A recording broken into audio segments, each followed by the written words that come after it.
What's up, everybody? It's MycoGeeky with the MycoGeeky Podcast, podcast that goes deep so you can level up your at-home mycology game. Tonight, we're going round two, guys. We're bringing the ladies back. There's a lot of them.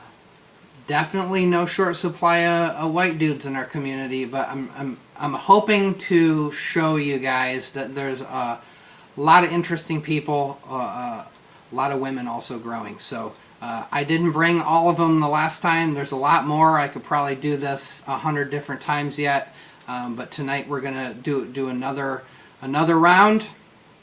I do want to give a quick shout out to my moderators. I had to pull some of these guys in to help out on the live chat. I got a little unhinged last week.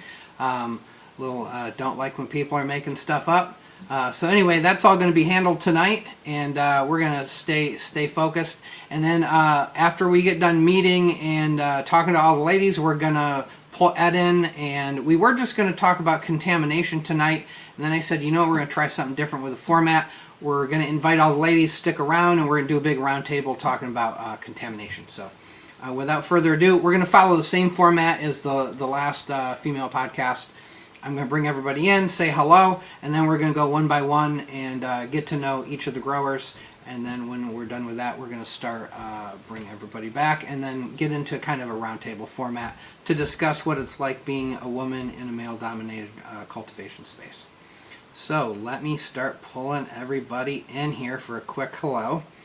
So first up is someone I've known for a fair amount of time, very impressive. She is partner with her husband. They run the Myco Grow. Krystyna Chen. Hi. Hi. Thanks for being here. I'm going to keep pulling everybody up. Next up, I met this woman not too long ago, to be honest, and she was someone messaged me and said, "Hey, you got to check this chick out, man. She's good. You might want to think about having her on the podcast sometime."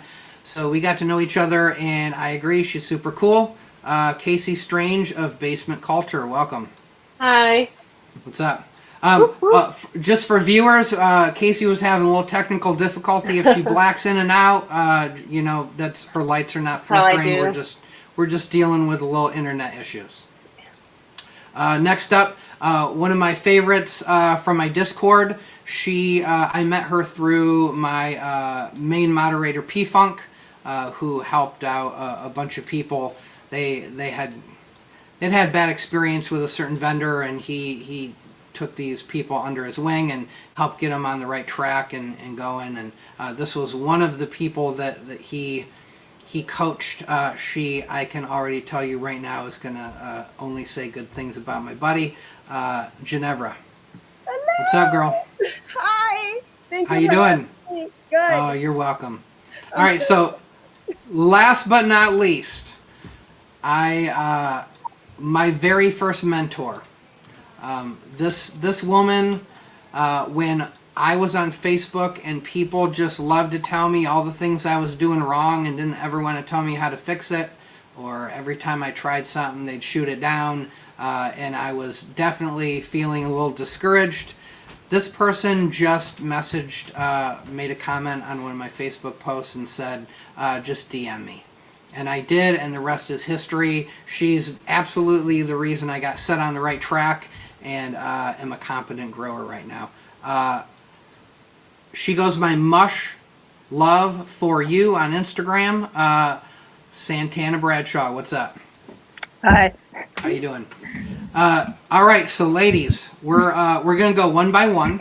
I think I'm gonna start with Christina, unless Christina doesn't want to go first. Cool. I'll go first. Yeah. Cool. Okay. Cool. Yeah. All right. So I'm going to pull everybody else off, and we'll go one by one. I'm thinking about 10 to 20 minutes, and when we're all done, then we're going to bring everybody back again, and then we'll get into the roundtable discussion. Cool. Sound good? Sounds good. All right, guys. See you in a bit. All right. So let me pop everybody off here one by one. All right. Okay. And now I can pull up. There we go. Krystyna Chen, Myco Grow, ready to go.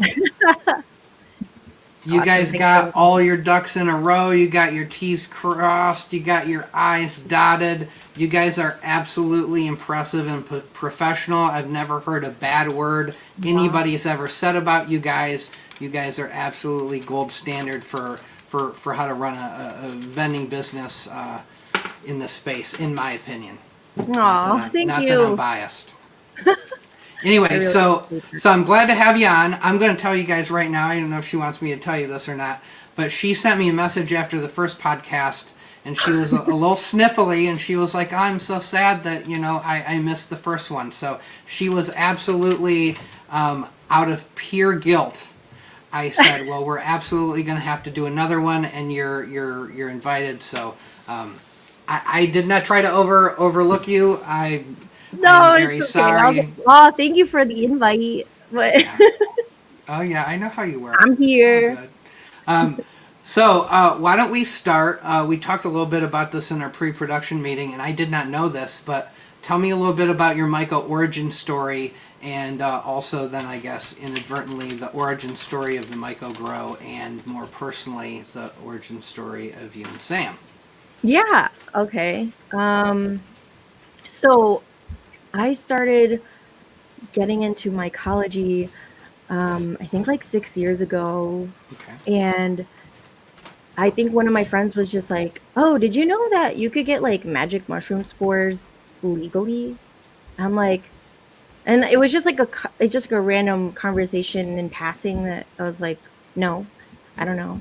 And then, months down the road, I was, I don't know, I was kind of going through this thing where I was vegan. I really was like trying to get away from pharmaceuticals, and I was dealing with some like mental health stuff. So then I just did some research, and I decided like, I heard something about magic mushrooms, like supposed to help with depression and anxiety and like PTSD. So I was like, why not? So then I started kind of secretly doing research for a while before I just started, before I ever actually like grew anything. I was like doing tons of research until How secretly were you doing this research? You said secretly. I guess it's not really secret, but like I felt. So you did in the beginning. There was a little trepidation about it. Yeah. Yeah. Okay. I was like, I don't want anyone to know. This is I'm kind of like nervous, and I wasn't on like social media or anything yet, so I was like, oh, I just kind of want to know how to do this. I'm on Shroomery, like, ooh, I feel sneaky. I hope no one sees my browser history, anyways. Oh my gosh. Yeah. Times have changed. Yeah, I remember ordering my first like syringe. I was like in a parking lot, like you call like Sporeworks. Like, yeah, here's my credit card number. It was kind of, anyways. Yeah, I spent months researching before I even grew anything, until I felt like I was confident enough to teach someone how to do it. And then when I felt like I could regurgitate it and teach someone, they could understand it, like almost like it was 5th grade or something. I was like, okay, I think I can do this. That makes sense, because that's when I started teaching people how to grow magic mushrooms, was in 5th grade. Yeah. Well, it just like I could make it simple in my head. I get and it. I was like, okay, I think I can do it. And Willie Myco helped too. It was like a Patreon. Nice. Oh, that's like, way back in the day. Yeah. So then that's how I started like learning how to grow. I was in like a small apartment, and I was just in my kitchen, and that's how I started. And then I just grew medicine for myself. And then I got on Instagram to kind of just share what I was doing. Like, right. I felt like I was able to, like retain all the information if I was like felt like I was sharing it and teaching it to others. Right. So that was kind of how I just started documenting my journey. I was actually sporology before I was the Myco Grow. So anyways, that's how I met my husband. We were friends. We were Myco friends. So he was the Myco Grow, I was sporology. Nice. And we just became friends. We were friends for like a year before we Started dating. We're actually business partners. Before you sporulated, yes. Yeah. That was actually a funny. I was thinking about that for our first kid. I was like, we could just do like a spawn jar and just hold it like really cute, like it's prom, Oh my like, God. oh, we've inoculated this jar. Anyway, yeah. You should. So we You met on should have done that. Instagram. We built a business together before we got involved with each other, but we were So selling it started. You guys were. It was strictly platonic business. Yeah, we were just Enthusiasm friends. for mushrooms. That's cool. Yeah, and we lived in separate states, like totally on the opposite side of the United States, but we ran a business somehow and it just worked. And then when That's awesome. we eventually moved here and we started really like scaling up our like mycology supply company, I mean, it all kind of just worked out and then we went full time. So now, did you guys fall in love before you moved into the same region? Okay, so that was brewing. We fell in love first. Okay. So we were friends for a year and then we fell in love and then we moved here and then all the rest is history.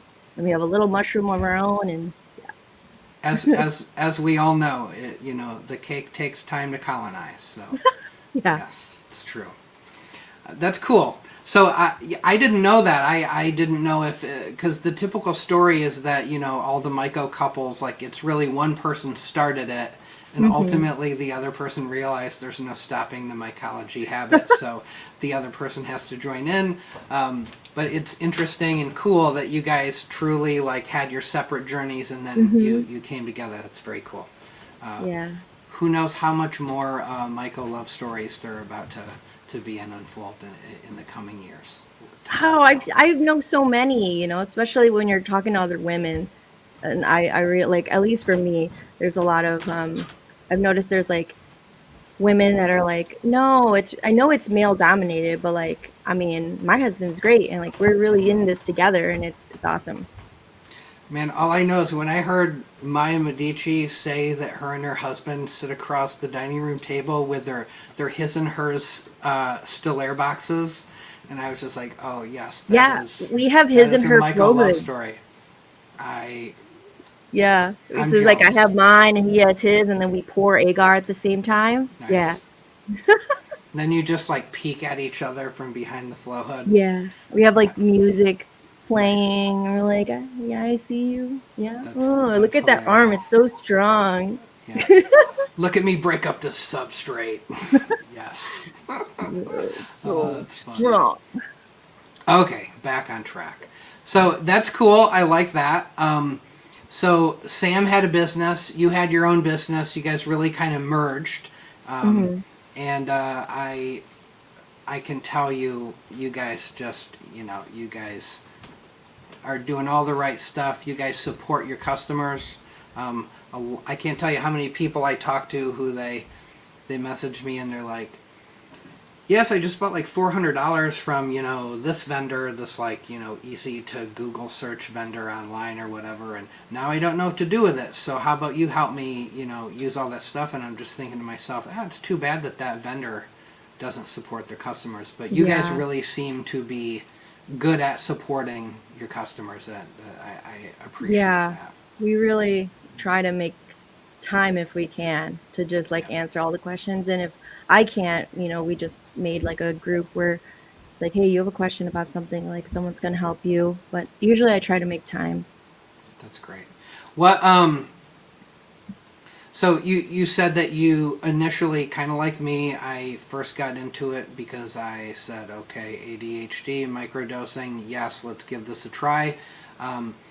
How have you felt for you mushrooms have informed your healing process or help manage some of the stuff that you were hoping to manage? Do you mind talking a little bit about that? Yeah. For me, I never really felt that like microdosing helped me, but I'm more of a once a year, like a pretty like a macro dose, like once a year, once every 2 years, and it helps. I mean, I was like on like Lamictal and Lamictal, yeah. just like, I mean, Zoloft, like all this stuff, and it just like I felt awful, and so it was amazing to just be able to like take a dose and have like just these like almost like these lessons from within myself, just like things like Right. I already knew.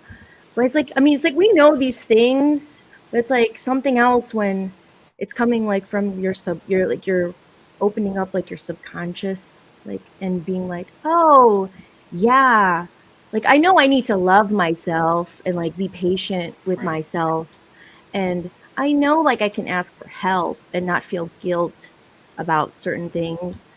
But it's like actually taking, like, when I took mushrooms and actually processed through that stuff, it hit harder Yeah, and it kind of it's stuck like with me more longer. profound, right? Yeah, It's like for sure. somehow it just hits different to to use some current It slang, hits right? different. It just hits different. It's I don't know. self-love, yes. Yes. But when it's like, you know what? Like this is my body and like it's like my vehicle for my soul and like I really should take better care of it, you know? Like I Yeah. mean, if you're going to have a car, like one car for like the rest of your life, you got to like put really good fuel in it and like oil it and like just take really You good care do. of it. And I was like, wow, yeah, that makes sense.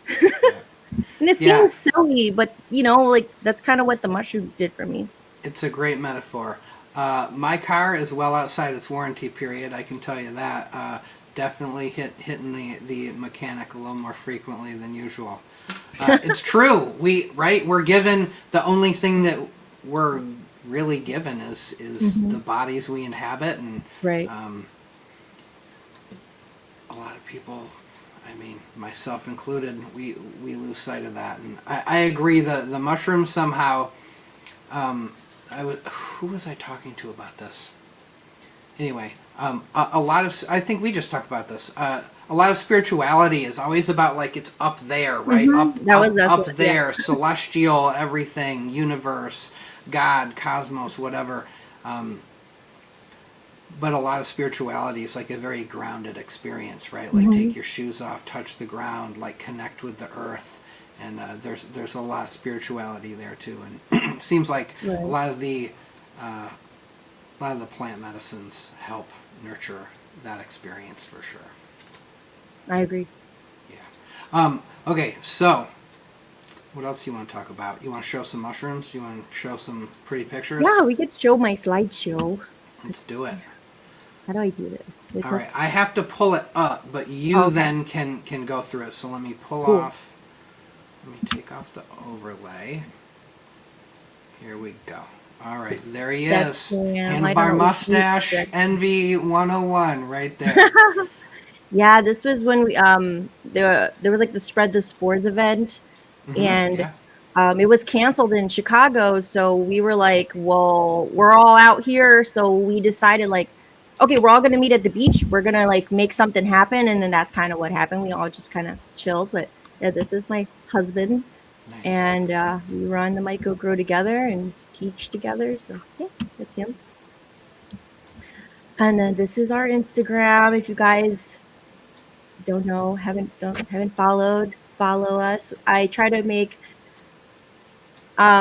content like easy to digest, like maybe like Right. how to set up an SAB in like 1 minute, you know, just like quick tutorials and infographics if I can. But warning, I do take breaks for mental health reasons, so I'm in and out sometimes. It's all good. The Yeah, dot myco dot grow. It's a great Instagram for sure. thank you. Um, so yeah, we sell.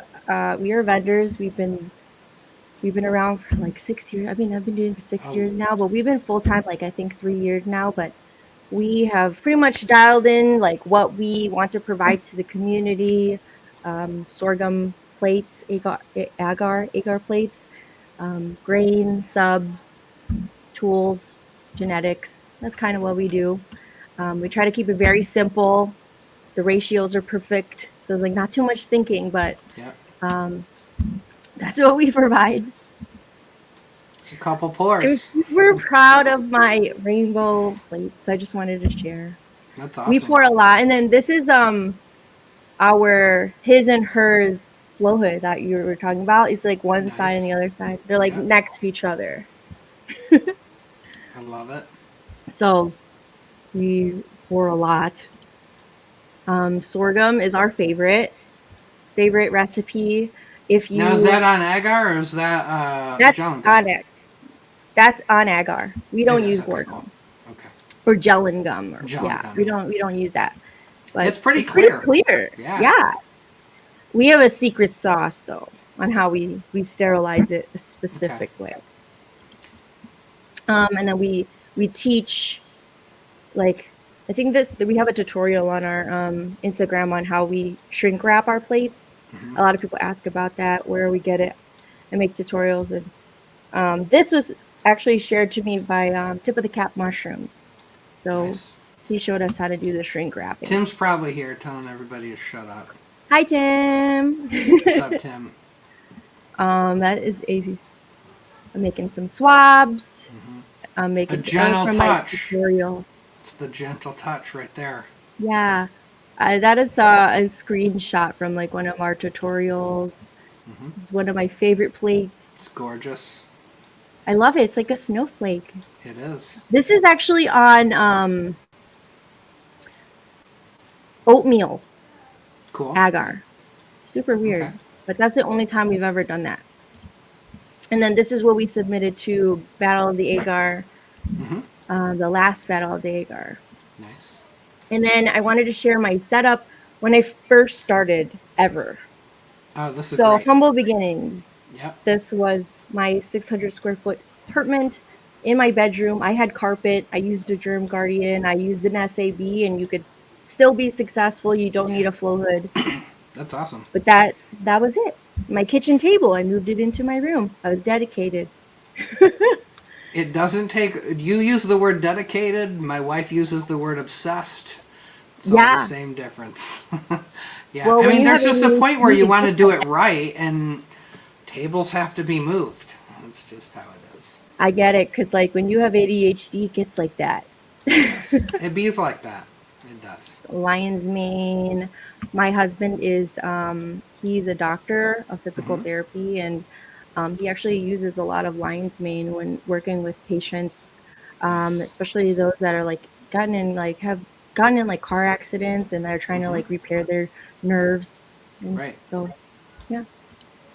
And That's then awesome. I just want to share my favorite canopy. This is my very favorite variety of cubes is albino Louisiana. I think we were talking Oh about yeah. this. Mm-hmm. How like it most people like when they suggest like what should I grow for the first time like cubes wise, it's like golden teacher, B plus. I always say like a albino They are like fun. a albino Louisiana, Jack Frost. Yeah. Avery's okay, Stormtrooper. but Mm-hmm. yeah, Stormtrooper. Yeah. Those are like, no matter what you do, for us, at least for me, they will always perform that way. I mean, like, just look at when you think of the most banging tubs you've ever seen. 2 out of 3 times, it's going to be a Jack Frost, Louisiana albino. It's going to be something that kind of looks like this. Yes, it's true. Yep. Cool. The only thing, like, it really looks similar to Avery's albino. It's just they are a little more blue in their color. Avery's a little more golden in their color, and potency is totally different in my opinion. But we were talking, just eat more, you know. But, Just eat more. Yep. just eat more. Cool. Yeah, that's it. Well, all right. Well, thank you, Christina. You guys, if you guys want to check out the Myco Grow, if you're not familiar yet, if you're on Instagram or Facebook, there's a good likelihood that you've already seen them around. But if not, go check them out. Links are in the description. And thank you very much. Next up, I got Casey here. So let me say goodbye to Christina for a second. Bye. Oh, I cut her off. I'm sorry. All right. So next up, Casey. Basement culture. Hi. In the basement. Sir. Like Yes, me. sir. Also Always. in the basement. Always. My wife needs to hear that statement because she's like, "You're always in the basement." I'm like, Yeah, my roommates call me the basement dweller. That's To, hilarious. All right, let pull me up me pull occasionally and up feed your. me. Let me get your overlay up here. Here we go. All right, there we go. Oh, Casey word. Strange, Thank you. basement culture official in the house. Yes, All right, sir. so let's do the same thing. I want to hear like just that 3 minutes before your life forever changed and you decided to go down the Myco rabbit hole. Sure. So I've always had a really good relationship with mushrooms in general. You know, I'd eaten them a few times as a young adult, Hmm. and but you know, it's just you just buy a bag of mushrooms, right? You don't know what kind they are. It's always a good time. But So in back a little in what Ziploc was it? bag, yeah. Yep, exactly. Uh, back in 2019 is when I really got into growing. I was in the cannabis industry for quite a while, and a very good friend of mine told me that he had started growing mushrooms, and I was really interested. So he showed me everything, basically DIY, Nice. you know, everything from the start, made our own grain, our own substrate. And then from there, you know, I just got curious and I branched out to, you know, I reached out to YouTube mostly, Right. home mycology, PT Golden Teacher, you know, fresh from the farm. I just could not stop consuming content. And I get it. yeah, yeah. And up until last summer, I was, you know, it was kind of an after work hobby. Hmm. Work all day, come home, and you know you're dying, but you just gotta pour a few plates so you can make those transfers, and I loved it. Got a Myco. Uh, oh yeah. Yeah. Laid off last summer, and I've been doing it full time ever since. I pour plates. My business partner, who is also my mentor, makes all of our substrate, and Nice. I do the grain, the agar, and the genetics isolations. Yeah, yeah, it's So been a I fun just trip. I just noticed something. You just went for it. You just said agar. You didn't do lately. I don't. Every time Ed Grand says agar, he goes agar. I don't know. I Yeah. feel like we should just start officially calling it agar. I don't know. But I Yeah. like it. You just went for agar. That's Yeah. yes. I Yeah, think yeah. And agar is where I would like to sit though. Then every once in a yeah. while somebody says auger, and I'm like, well, an auger is like a tool. So Yeah, I don't. that's I think I that's like a agar. exactly. Agar. Yeah. I'm with But you. recently bought a giant sack of gel and gum from Tip of the Cap, so I'm excited to Ooh, start playing with that. Yeah. you It's funny started when you were messing with that dry mix. oh Okay, yeah. all So, right. who were you talking to? I think it was Dirty South. You were giving him a hard time because he bought, or there was some story he bought the wrong, uh, Oh, high versus low not, actal. Yeah, yeah, yeah, right. yeah. Yeah, And don't buy the I wrong one. actually did the same thing. Okay, okay. So after listening to the podcast, that's the funny part. So I poured it and I'm like, why is this white? I come back the Yeah, next day. I'm like, I'll just let it chill. And I'm like, it's still kind of wet and gooey and white, and this doesn't look right. So hopefully I'm on the yeah. right track now. And I'm really excited. Christina was talking about the sorghum. Oh yeah, So I'm we got you. We got yeah. you Oh, interested in I that already sort. bought the Oh, you did. bottle. I Nice, did. nice. Yeah, All right. yeah. So I'm stoked. Yep. Yeah. Tim just said yes. For those of you who want to try, it is the high actal. That is correct. Um, And so, really, maybe since you brought it up, let's just briefly say my understanding, and I'm sure Tim will correct me if he thinks I'm wrong. Um, so, besides just the obvious clarity, it is almost perfectly optically clear. Which, if you're, using a microscope and you want to look at, something directly on a plate, having a very clear plate's never a bad idea. Although, as Christina showed, you can get very clear plates with agar as well. But I particularly like it. I have, he mixed me up a special formulation. If I ever have spores that don't germinate well, he mixes it wet. So it never firms up it's like barely firm. Which this feeds into why Ed's new drag technique works so well. God, I love him so much. It's By just the way. wetter. That's good. Yeah, Yes, yeah, yeah, yeah. I enjoy Yeah, the it's guy better myself. for multi-spore, right? Yes, You use just a yes, lower, yeah, low, and I do that with agar as well. You know, for yes. You my can do multi-spore, that. yeah.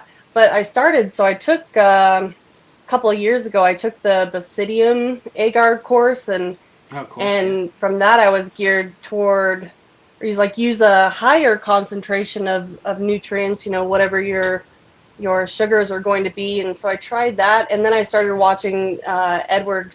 Is it Grand or Grande? Grand. It's Grand. Okay, yeah, I started watching Ed's He's not videos. fancy enough for Grand.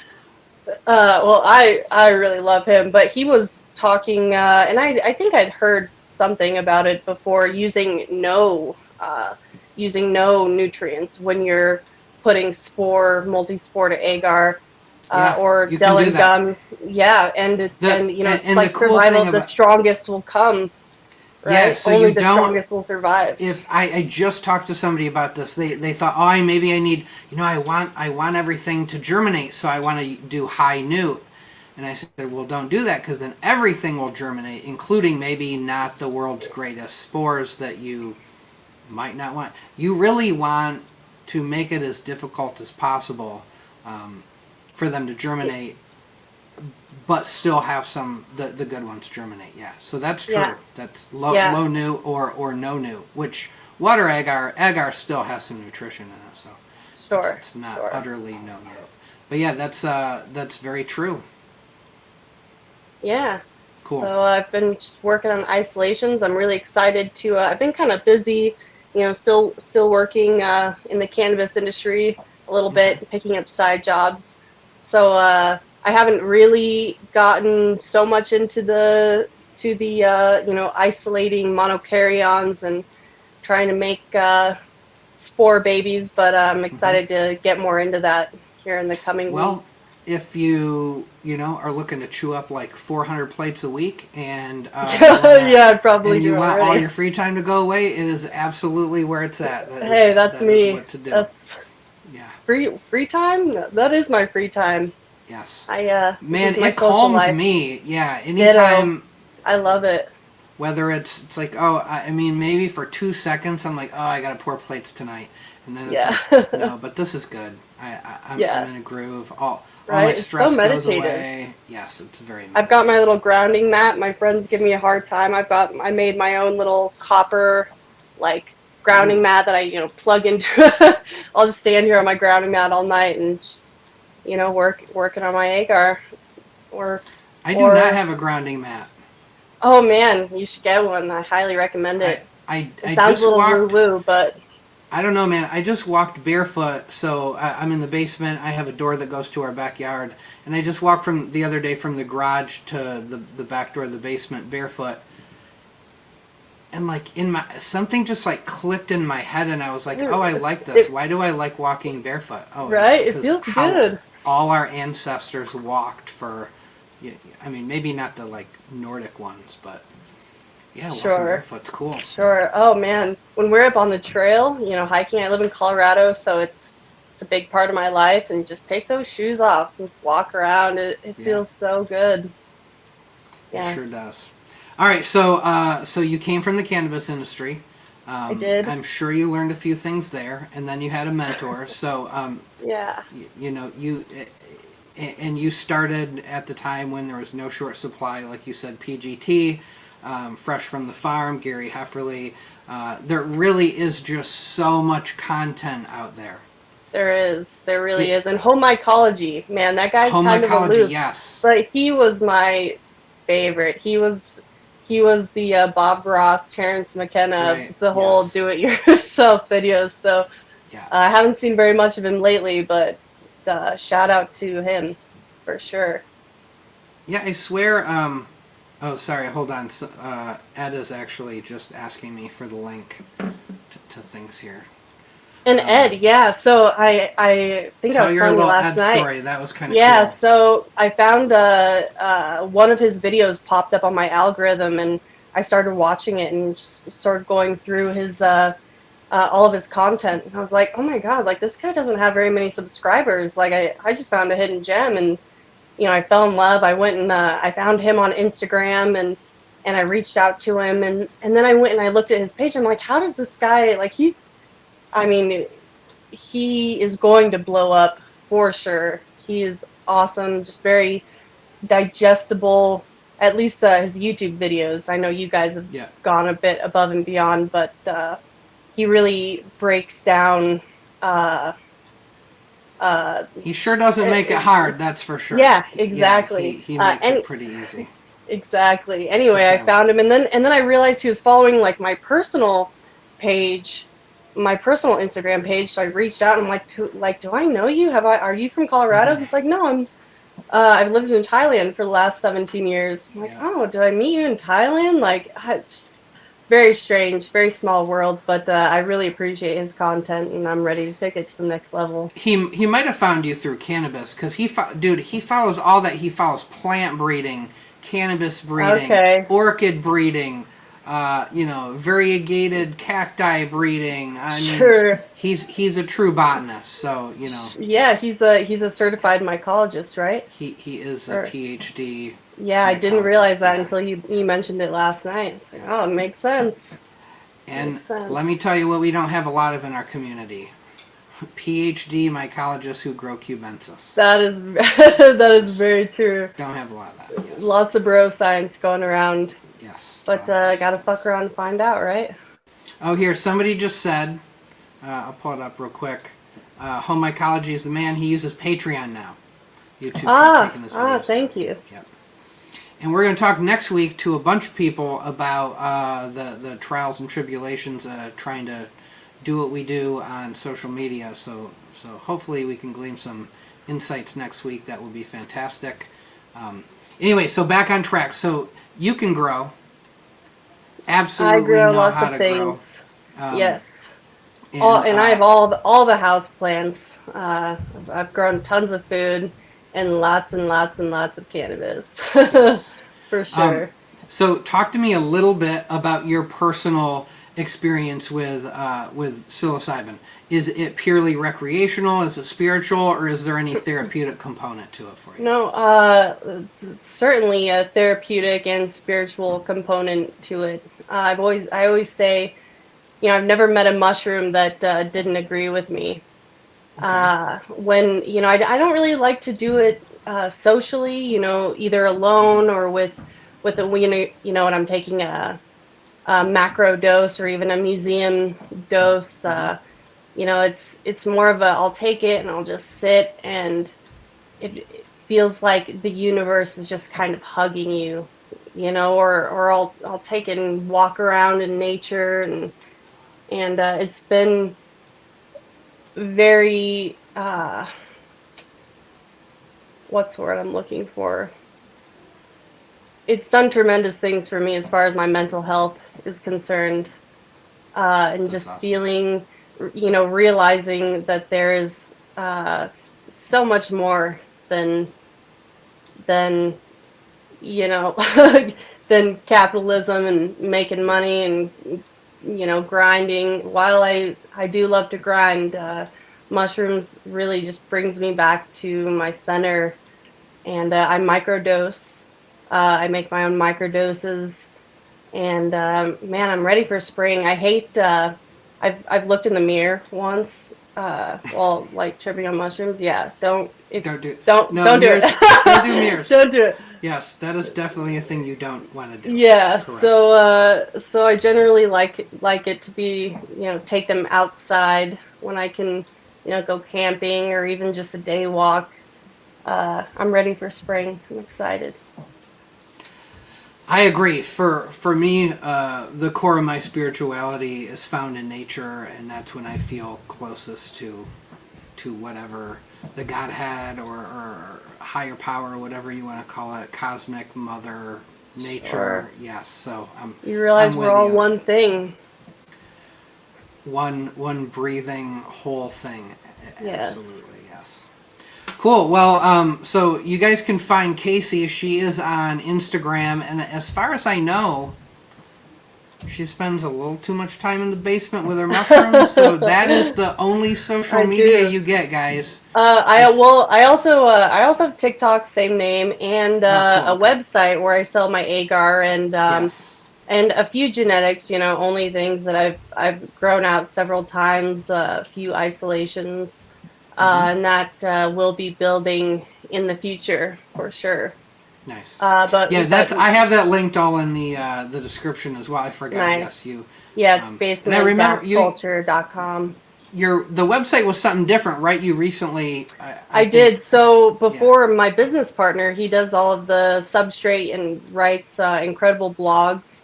That's magic-mycology.com, which is a great reference site Cool. for, if you're just getting into it. I think he has a few affiliate links on there, but he also makes amazing substrate. It has, contamination happens, but with the right genetics and the right bones, you're gonna get it right every time. And he's been a huge help in Couldn't agree more with making it happen for me. Yeah. Nice. Cool. All right. Well, thank you for telling your story a little bit. I'm gonna go on to our next guest, and then I'll bring you back here in a little bit. So until then, thank you very much. Sounds good. All right. Let me pull this off. Here we go. All right, guys. Let me find. Here we go. All right. So, without further ado, she's not excited. I know she's not. This is, this is the low point of her day. But she forced herself to do me a favor and come on. With absolutely no enthusiasm whatsoever, let me welcome Ginevra. What's up, girl? What's up? How are you? Good. Man, I thought she was going to explode earlier. She was so excited about being on. Oh my God. So excited, you guys. Thank you for watching this. I have so much to talk about, but I'll try to make it short, okay? Oh, no, you're good. You're good. All right, let me pull your overlay up. Here we go. Okay. So Micro Mushrooms, she has 2 Instagrams, if I'm not mistaken, right? Grow Shrooms, like grow_shrooms, and then micro.mushrooms. But before we get into all that, I want to hear your Myco origin story. So start us off like that moment before you went down the Myco rabbit hole. Incredible. So I spent 7 months in Hawaii. I was living on the beach in Wailea, quarantine. And I go to a party, and there was this chick. She's hippie, beautiful, like groovy.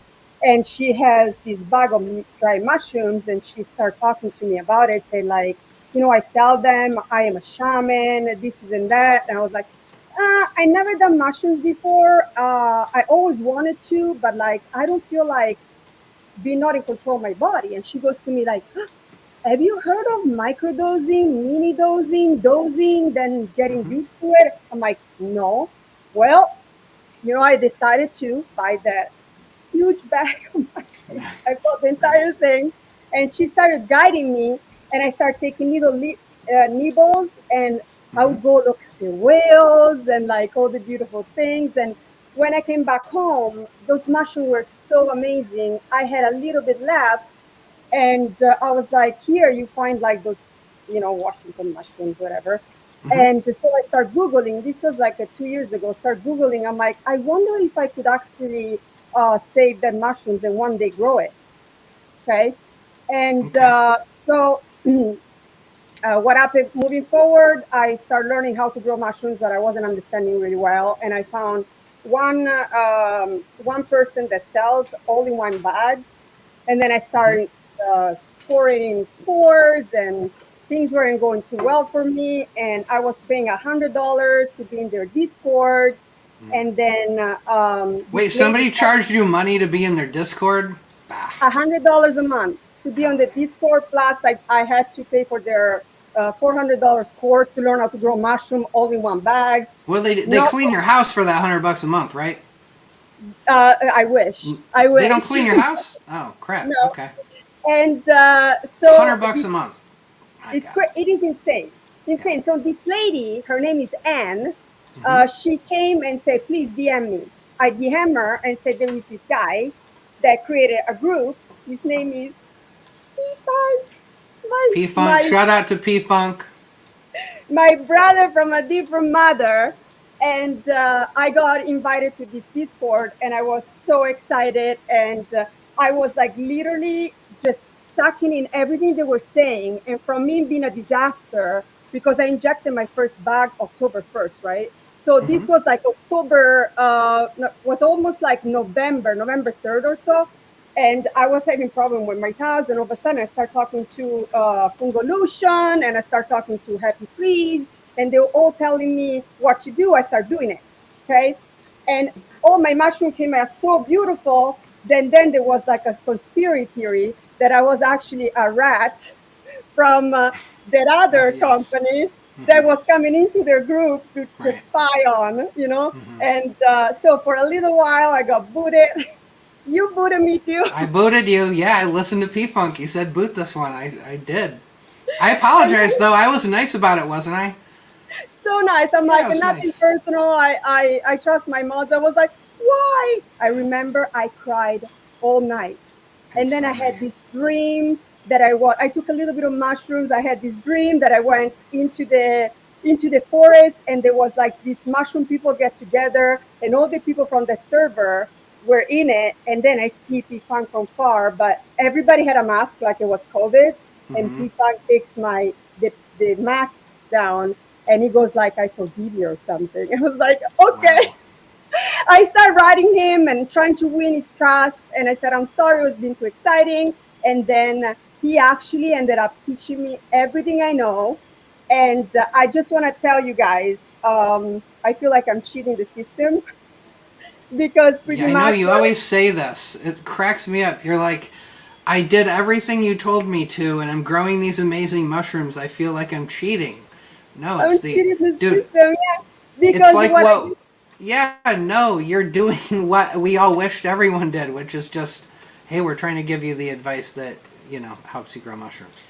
Yeah, and so I don't know if everybody knows, but P-Funk has a company called Mycology Simplified, Mm-hmm. and he has I have it right here.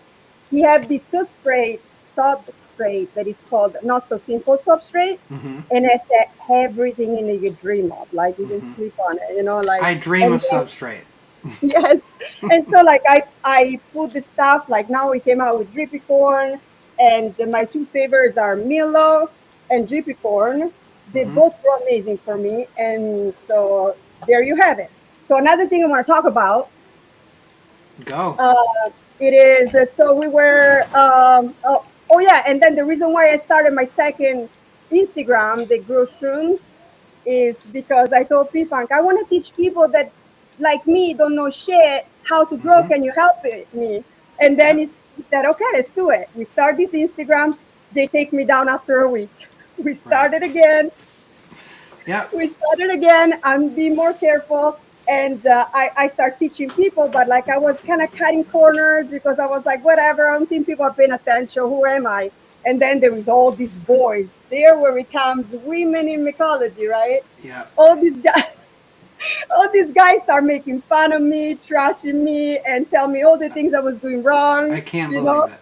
one of them, which now is one of my good friends, and his wife too, was Penny Lewis, that was with you the other day. Oh, yeah, Paniolus Jones. Yeah. Yeah, he destroyed me, and all I would reply to him was, "Well, I'm sorry. I really appreciate your criticism. I'll do better. I promise you, I'll do better." And he was like, "Why are you being nice to me back?" I'm like, "Because I appreciate it, so I can learn. So my videos go better, better, better, better, better." So the story I wanted to get to, which I think is why it's important for me to be here today, is there was this mushroom from Thailand that I Mm-hmm. bought because I make chocolate strain specific chocolate, right? Mm-hmm. And every bar has like their strain in it, and I try to help people with being happy, depression, addiction, this and that, and that's Yep. where my micro mushroom comes to. I go to P-Funk and I go, hey, there is this mushroom called white rhino. Have you heard of it? No, he goes, no. I asked I had not heard of it either. all the discords, nobody heard of this white rhino. You Google it, you can find it, you can find it. So he goes like, you can try to grow from dry mushrooms. I'm like, really? Let's do it. Okay. So I said, what are you going to do? And he said, like, put a little Here, sample. let's pull it up. I have pictures. Okay. Hold on, let me pull it up. I got to take off your overlay here. I wish you had more enthusiasm, Ginevra. I need more from you. I just need more. Okay, here we go. Okay. so we picked that one mushroom there circled because it had a bigger stem, and we were hoping that inside of the stem would be some life, okay, into it. So yeah, it was like a little whiter. It just looked a little fresher, is what you mean. Exactly, Yeah, okay. or maybe But that had more into the stem to take a sample. You know, it looked like But these had been dried for months and months and months and months. months and months Yeah. and months. Okay. I still have them. Like I don't touch the one. Yeah. Nice. So I split the mushroom in a half, and I grabbed that sample right in the middle, and I took two samples. One we put it into distilled water for 6 hours, and the other one I put it straight into the agar. And this one was I think was the dry samples, and after 2 days already saw the little grow on the bottom. And I see a little spot of contamination on the top, but that's all good. Immediately was showing contamination. Also, you see the liquidy stuff right there. Yeah. And so I grabbed really careful, like a little sample, and put it to the second agar. Here we go. So that was transfer one in December from the first one, and it started taking and still got a little contaminated. Yep. And then those ones were transfer 2 and 3 because the transfer 3 was from the dry one because I had to move it more often, right? So, but they were all kind of the same time. All right. And then, that's kind of the same. It shows how transfer 1 actually came out clean at the end, and I took the 2 samples there on the top. And that's transfer 4, and that's the transfer that I'd be happy with that T4 from, not a dried fruit. So I'd say that's pretty good. Yes. And so that's what I actually put into grain. Oh yeah, here we go. Okay. So this is the resurrected fruit right here, and she is absolutely excited to do the unbagging. Here we go. So I made 2 bags for this podcast, and I was gonna sacrifice one. I'm gonna try to put it in the chamber. Not gonna use gloves. Nobody critiques me. I did this for the podcast. Ed's gonna lose his mind in a minute if you don't put gloves on. I know, but okay. This one, I decided to open this bag because the mushroom that is in it looks a lot like. Turn it down a little more. Like the one you cloned. Exactly. Yeah. And all my white rhino kind of look like the one I cloned, right? So. It's awesome. Around it. Sorry for the people that are watching that have to deal with me cutting the bag right here. I try to be as fast as possible because sometimes when I watch podcasts, I'm like, oh, that's getting boring, But it's all hey, good. That's how you learn. Man, that one definitely is the leader of the pack over there. Yeah, look at this beauty. Oh yeah, you got cloned that one. Yeah, I mean that's like a spitting image of the original. Exactly, and most of them are like that. For example, look at this. This was one of my bags of it, and I just put it in the chamber. But they all come out like this. Look at this. Let me grab it. Look at this little guy. They all look like that. Right? So this is our baby, P-Funk and I. P-Funk, if you're watching, say it in the comment below. Oh Make sure you subscribe and give it a like. And that's there awesome. you have it. That's fantastic. I think that's great because, and again, this is why I had you on, because Whitebeard was on that not that long ago. We were talking about ethics in the Myco community, and the first thing he said was that the ethical problem that drives him the most crazy is when he gives somebody 2 or 3 hours of his time, tells them, all the secrets, and then they don't listen to anything. And he feels just like deeply disrespected. He feels like his time has been wasted. And you are just the poster child for all you got to do is find somebody that knows what they're doing, like Krystyna Chen of the Myco Grow, or like Casey Strange, or like my buddy P Funk, and we're not gatekeepers. We're trying to help you grow mushrooms. We believe in the medicine. We want you to have your own experiences with it and see what it can do for you. And you're killing And by it. the way, I've been talking to Whitebeard, and like when he started following me on my Instagram, I was like, oh my gosh, I'm VIP, So like that was really cool for That's me. funny. And there is a lot of these people that I love so much, like Slightly Feral and that Paul, Rufus Red, and I want to actually thank my mods, which are Toxic Queerum and Ness. They are helping me with my Great guys. Discord. Yeah, they're helping me with my Discord that I started like not long ago, but we're having a lot of fun. I'm trying to teach people how to microdose. And it's more like to put like trip reports, and everybody can share their stories. And then sometimes I post it on my Instagram. So like, because the other Instagram is just to learn how to use the medicine, Yep. So yeah. Well, I think that's great. It actually kind of reminds me of Gary Hefferly came on and he said, he goes, I started my YouTube channel just because I wanted a way to document my journey. And I feel like you're kind of really, you're just very willing to do that, and that's fantastic, and you're killing it. Speaking of that, let's pull a few more pictures on here before your time runs out. Let me pull off your overlay, pull up some more pictures here. All right, here we go. There we go. Thank you to P Funk. She stole P Funk's one of P Funk's graphics and made her own modifications. Yes, a shout out. So this one actually helped with the Happy Trees, because Happy Trees is so good at prepping tags, right? It tells you where to put the right cords. Because P Funk told me that he's a bad guy, not bad guy. Bags, yeah. Yeah.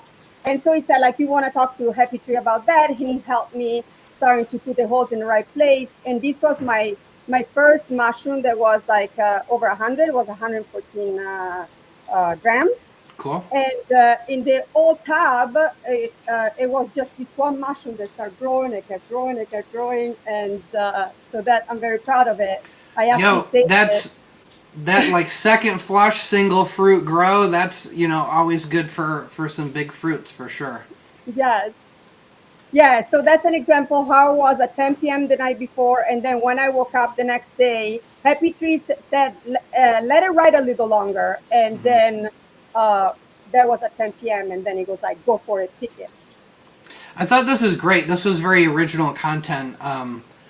Just documenting that 12-hour period. And a lot of people, I was talking to Santana about this, about if you're growing a new cultigen, sometimes it's kind of cool to just let it go, like really let it go till it's almost degrading, because you really don't know what the full cycle of that cultigen is unless you see it. And people do this all the time. They're so eager. They see the 10 p.m. fruit and they go, well, shit, I'm just going to harvest this. But know that, another 12 hours definitely filled that fruit out a little bit.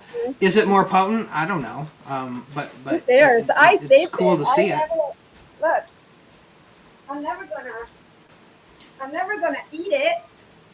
Yes, it's too big. Oh, that's awesome, dude. You got put that a little closer to the camera so they can really see it. Oh, wait. There you go. Oh, that's so cool. I have never done that. I've never thought to just save it. I want to save one and wear it around my neck when I go out to my kids' school functions. All right, so here's what looks like some very healthy aerial mycelium. Yes, that was like a B plus. It was coming that way. I didn't know nothing, so I thought it was contaminated, but it wasn't. Then it gave me a beautiful flash, actually. Okay, this one, guys, it's amazing. This is TWA, tidal wave. Yeah, Tidal wave? class 8. I put this into substrate, and I had so much mushrooms I couldn't even weigh it. I was so excited. This is actually a very recent photo I think was one of my biggest Nice success. flushes. And the genetics are from Sporehead. I want to give him Oh yeah, man! I love Sporehead. That dude, he Yeah. grinds. And I always tell newbies if they don't know if they really want to go all in yet, but they want to grow some mushrooms and see what it's all about. He has a very high quality grain spawn, so he's great. Yeah, amazing.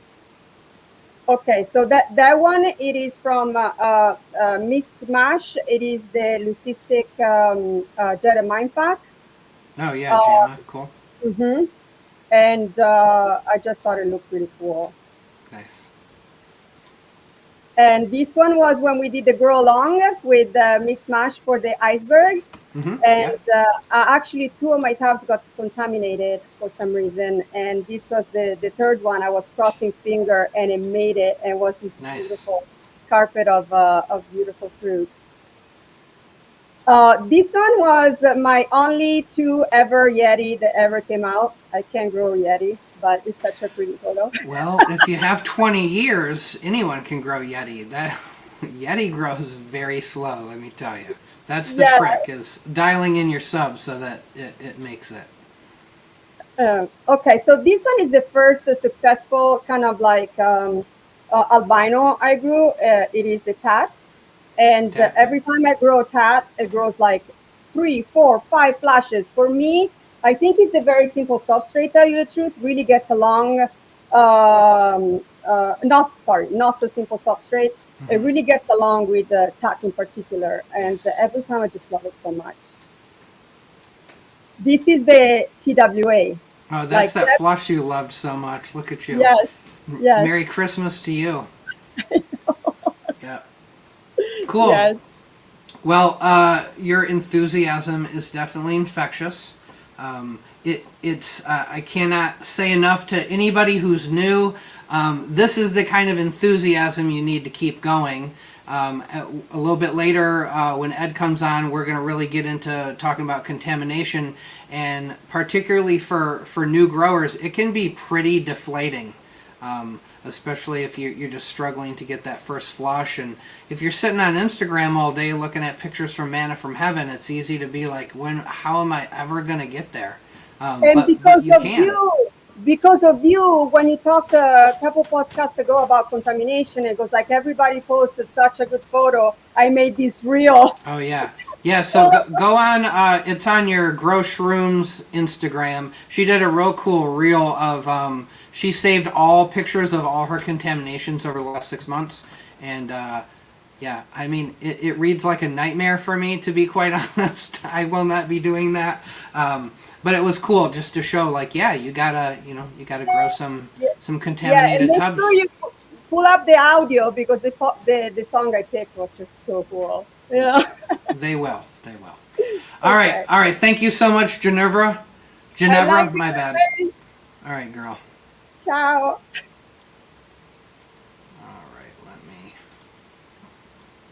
All right. No short supply of enthusiasm from Ginevra. Next up, so I think I mentioned this. I'm just going to mention it again. When I started out growing, I was that dude who thought I could study it and get it perfected. I just wanted to be perfect out of the gate. I wanted to be like, bam, I do everything right. And the problem is, you can really get to the point where, it's like going to eat at a Cheesecake Factory. They put that menu in front of your face, and you're like, oh my God, I thought I knew what I wanted to eat, but there's just too many options. And I really think sometimes the content for newbies can be that way. It went from 7 years ago when Christina was growing to now there's too much content. You almost don't know where to start. You don't know who to watch, and then you start watching everybody. And it just gets to be a little bit blurry, and then you start doing it, and you're picking this from this guy and that from that guy, and you're not really sticking to a solid tech, and you make mistakes. And I did that, and I had my priorities a little screwed up on a few points. And this person, on a post that I had on Facebook, I did not know her from anybody, and instead of shooting me down like so many people on that post were doing, she decided to just say DM me, and so I did, and we made friends, and she was super cool and nice. She was like, yeah, for some reason these people love to like, they almost like relish tormenting you and teasing you, and but here's what you need to know. And man, I listened to her, 2 hours worth of advice, and all of a sudden everything started working out for me. So I will forever be indebted to her for setting the example of what I personally believe we should all feel indebted to do to all the newbies that come into the community.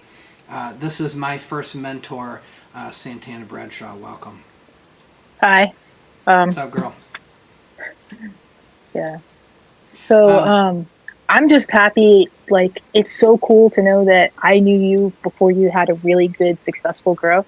You knew and to me see you grow, man. as just a dude. Yep. And you're giving back to the community. Like, it makes me feel good. Yeah, it should. It's all you, man. I mean, I'm not gonna lie. If it had kept on with just assholes being assholes, I Yeah. don't, I would have, maybe I would have still grown eventually, but I would have definitely disconnected from the community, I can tell you that. And I think that's the huge disservice that these people that just enjoy the sport of being jerks to random people they don't know. Like, And the majority of them have never grown a shroom. And you might be right about that. Some of them have not grown. Or do very little growing, but do a lot of talking. Yeah, that's also true.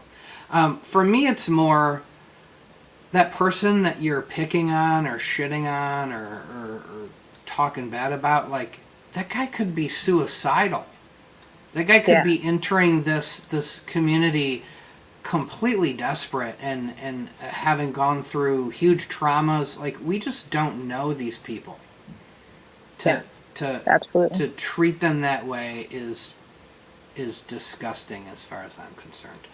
And that's why all the people I have on are cool and nice, and care about people and want to help people out and provide quality products and quality myco supplies and good genetics and good advice, and that's really what it's all about. But I want to hear your myco origin story. How did you come to start growing mushrooms? What motivated you? So I didn't get into mycology until quarantine, but I've always loved science. When I was 8 years old, a very, very old man had a garage sale like 3 houses away. And he had this like 1950s microscope in like a leather case and everything. And I went over there and I visited it every day until he was like, you know what, you can have this. And that started my science journey, like, and my love of microbiology. So I went to college and I got my degree in biology, but my focus was micro. And I worked in a lot of micro labs, and I've worked in food manufacturing and quality and all of that stuff. So anyway, quarantine rolls around. My job was downsized, so I didn't have work. And my partner, they had been microdosing for a long time. And during quarantine, they just couldn't get a consistent supply, and especially a consistent price. It was all over the place. And I thought, I can do this. I have the microbiology experience working in the lab, working with flow hoods and stuff like that. I could do this. So I just started throwing myself into everything I could find. Of course, I ended up on the boards over, at the magic, the shroomery. And I started watching all the videos I could, and I was lurking the boards, but I couldn't really find like someone to mentor me, And so I went a lot of failure. I went through a lot of failure, and I was like, what the heck? Why am I failing so much? And then I just had to take a step back and realize, well, let's start applying my science to it, right? And so I'm looking and I'm like, you know what? A lot of what I'm taking in is myth and superstition. You know, like now you're sounding like I'm talking to Ed over here. Yes, a lot of myth and superstition and a lot of bro science. Yeah, and there's only this idea there's only one way to grow, you know, and if you don't follow exactly what I'm telling you, then you're not doing it right, you know. And I'll punish you for it verbally. Yes. So I just finally started applying my own intelligence to it, and I started watching Willie Myco was one of the first ones I watched, all the way to like Easy Peasy, which, you know, he's a guy that just doesn't follow any micro rules really, you know, and just does I don't even know this guy. Now I got to go check it. We never talked about Easy Peasy. I got to check him out. Yeah, and my favorite, who became my favorite, was PGT, because he's like this perfect merger, you know, and so then I just started having success when I started using my education and thinking about what I was doing and taking a piece from him and a piece from him of what sounded logical, you know, to do. Mm-hmm. And I just took it from there.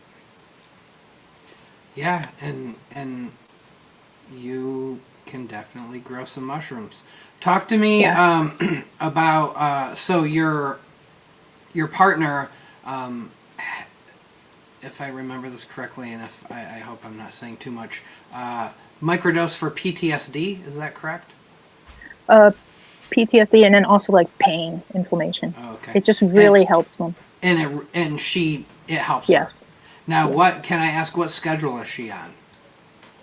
Is it a complicated one, or it's like 1 day on, 2 days off?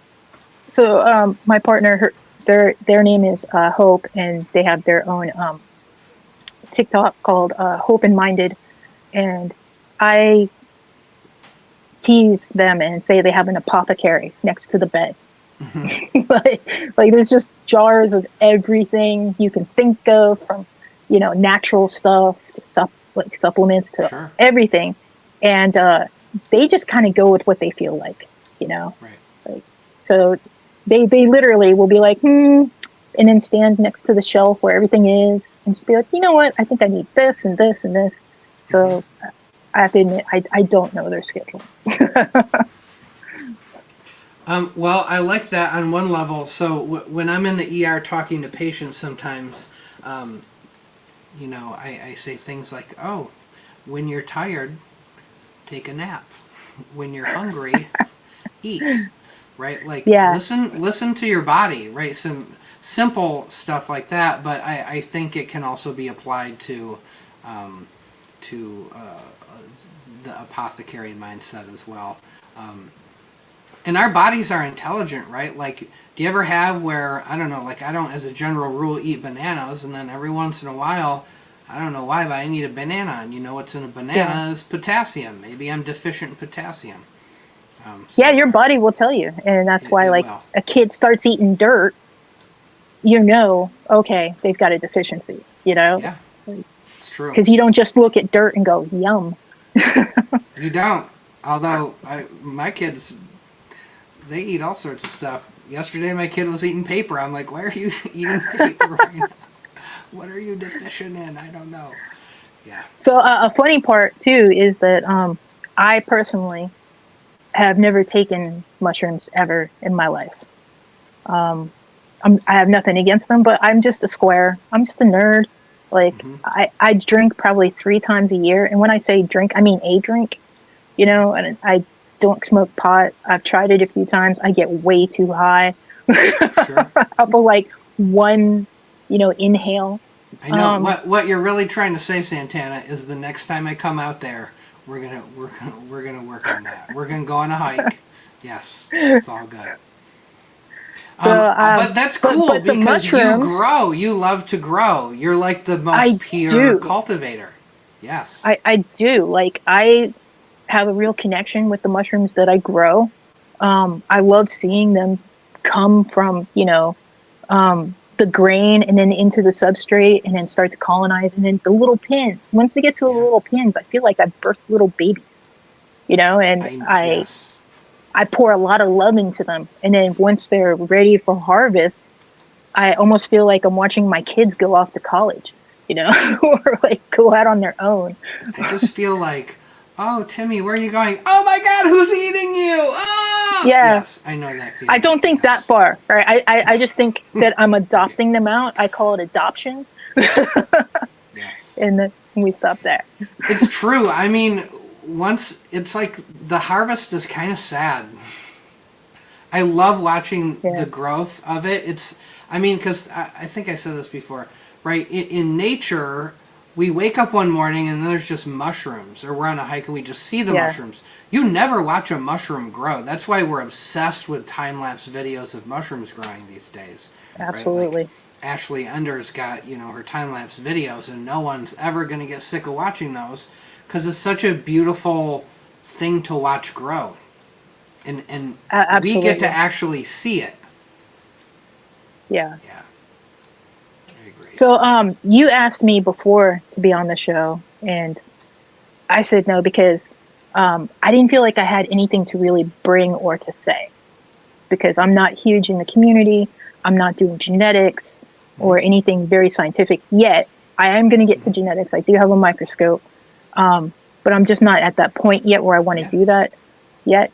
And then I thought about it and I realized that what I really dig right now is I just really like helping people get that first grow. Yeah. Like I love lurking in the newbie groups and mentoring every chance I get, helping them if I can, it's just cool. It is. And more importantly, this is what I tell everybody when they're like, oh, I don't know, why would you want me on? If this podcast does nothing else, it show people that there's all sorts of people doing this, and they're doing it for all sorts of different reasons, and they're doing it in many different ways. And despite the illogic of not wearing gloves, some people don't wear gloves. I don't. And some people I don't wear gloves. and some people grow in bags, and some grow in tubs, and some people swear by rye berries, and some people have never touched a rye berry. I have this whole thing on gloves, which is working in micro labs. Almost everyone wears gloves. Yes. I stopped wearing gloves even when I worked for other people because I have unique hands where I have really big palms and really short fingers. So the gloves never fit and they rip. You. If they fit my palm, I've got an inch on the finger. If they fit my fingers, I'm splitting the palm. And honestly, you can go without gloves if you're conscious of what you're touching. If you I really have done it think too. about Yes, that. I agree. You're gonna. I mean, I would still every once in a while get some contamination, but it was pretty minimal. Now, so Ed's gonna come on here, and I might have to protect you from him here, but he's, and we'll get into this a little bit later. But there are some other things that might inspire you to reconsider gloves. But again, everybody gets to do whatever they want. That's the cool thing about this journey. Because I would wear gloves all the time if they fit to where it didn't mess up my dexterity. I hear you. Yeah, I have those, like when I start IVs at work, I always have to rip off a finger because I need to palpate the vein. I need to feel the sponginess of the superficial vein. If I can't feel that through the glove, even though I probably could, but just mentally it's a block for me. I have to I gotta take that little finger off. So anyway. All right, so let's pull up some pictures. Let me grab your... Here we go.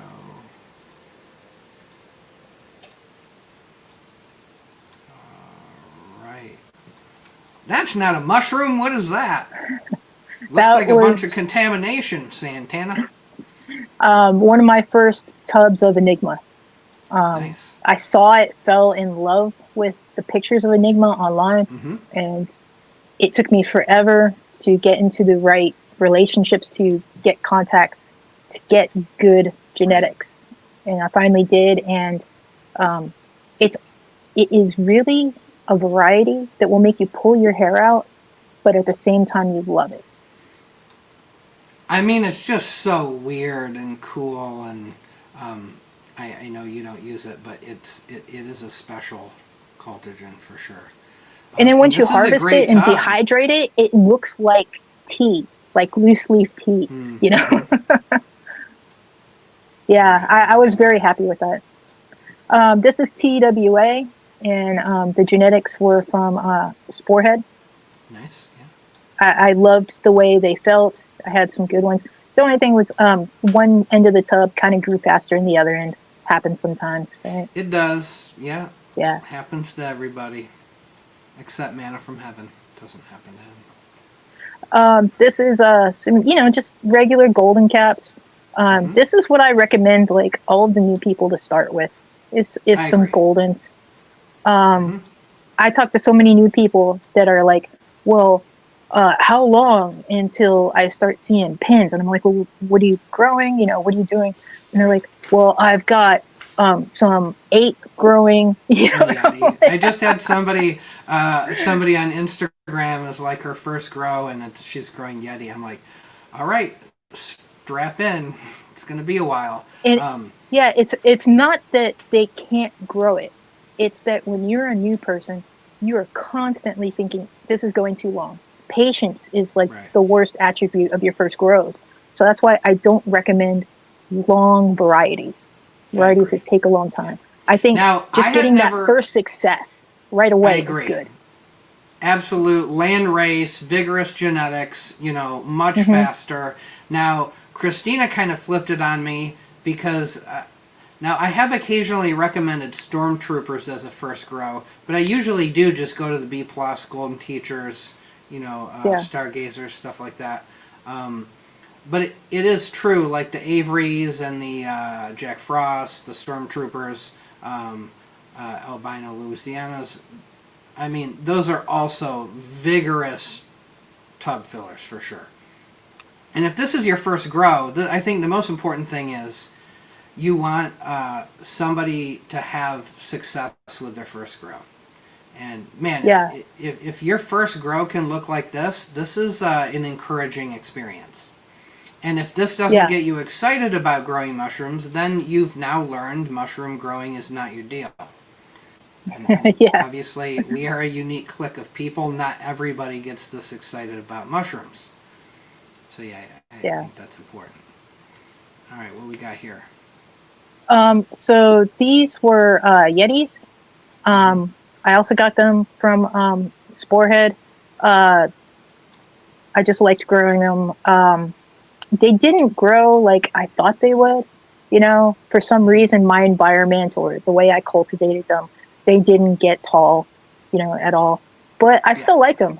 Even though they didn't come out the perfect way, I still think they're cool. Yeah, and I felt successful with it, So, and I like this picture. I've used it before just to show new people what it looks like when you use a liner correctly.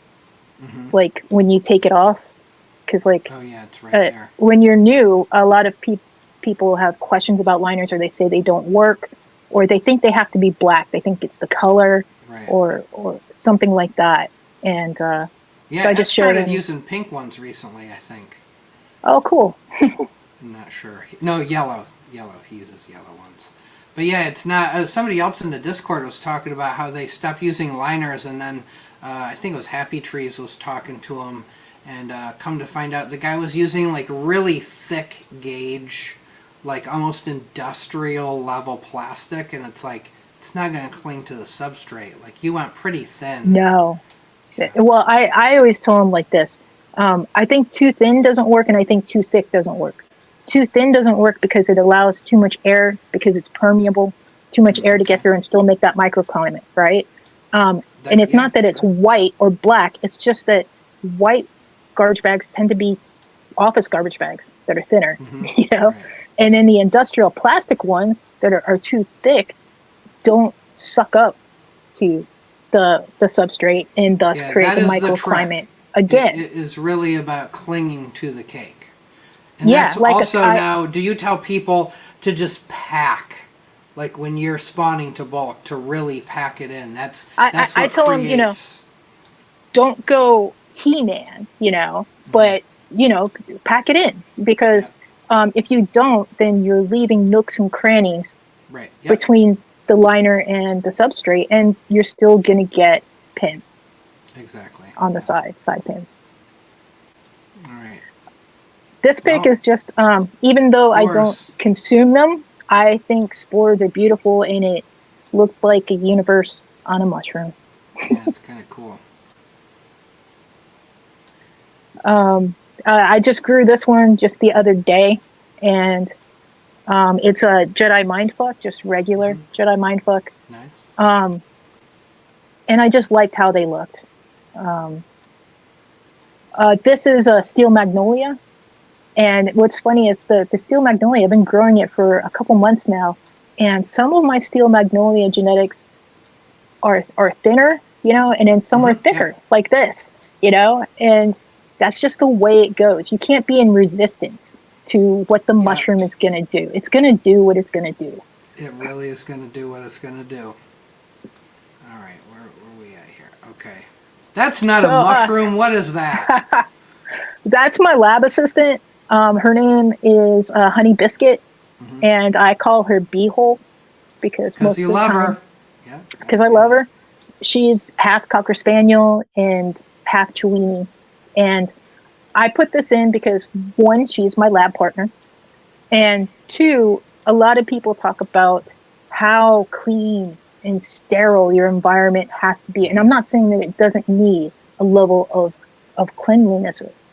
But my room that I grow in has carpet, and she has 2 dog beds.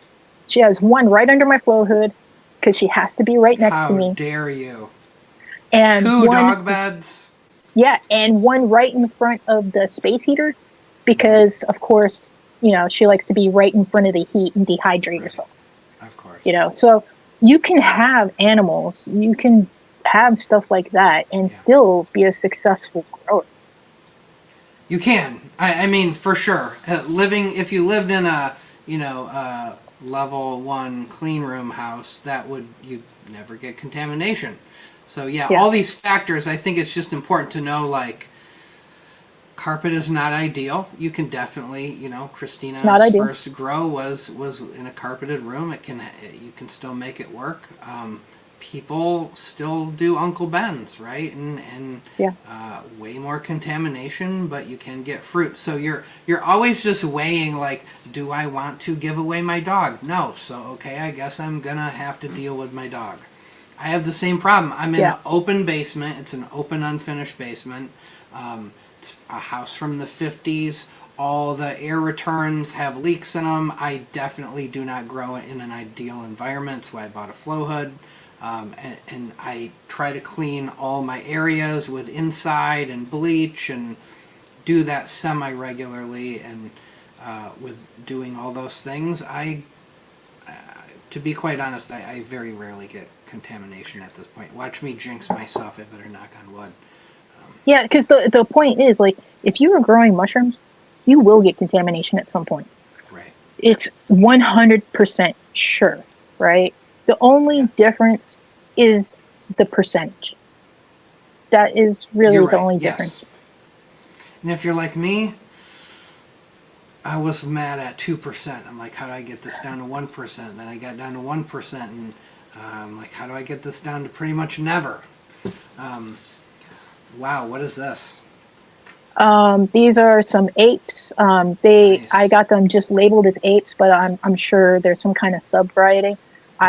They grew really great for me, and my pride and joy picture, actually, because It's getting gorgeous. them to be that full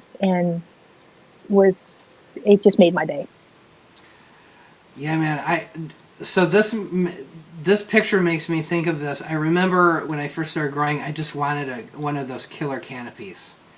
Yeah. And I thought that's what it was all about, that canopy life. And then I finally figured out how to do it. And then I was like, okay, now I've done that. Now it's not even about that anymore. Now it's about whatever new thing I care about now. But yeah, man, when you get one of those, a tub like that is definitely one of those, like, bucket lists. Like, okay, now I feel like I can grow mushrooms, for sure. I definitely did show off this pick quite a few times. I am sure you did. All right, what do we got here? Phantom boppers. Phantom boppers. What? Yeah, I have not heard yeah. of this one. Neither did I. And to be honest, the handwriting was a little illegible. So it's So either maybe it's Phantom not even Phantom boppers Boppers. or Who knows? Phantom bappers. I couldn't maybe tell it's if it was Phantom an O or an Bapper. A. Yeah, okay. Yeah. They kind of look like I little liked how ghosts. cute they were. Yeah, Yeah. they're cute. This time I had gotten over my canopy thing.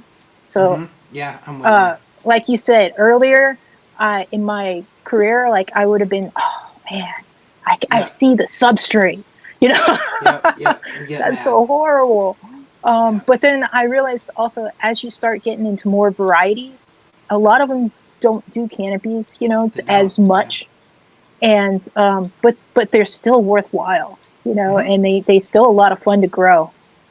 So You get to, the more you grow, the more you start to appreciate like an actual unique morphology, and you just start wanting to see different morphologies for sure.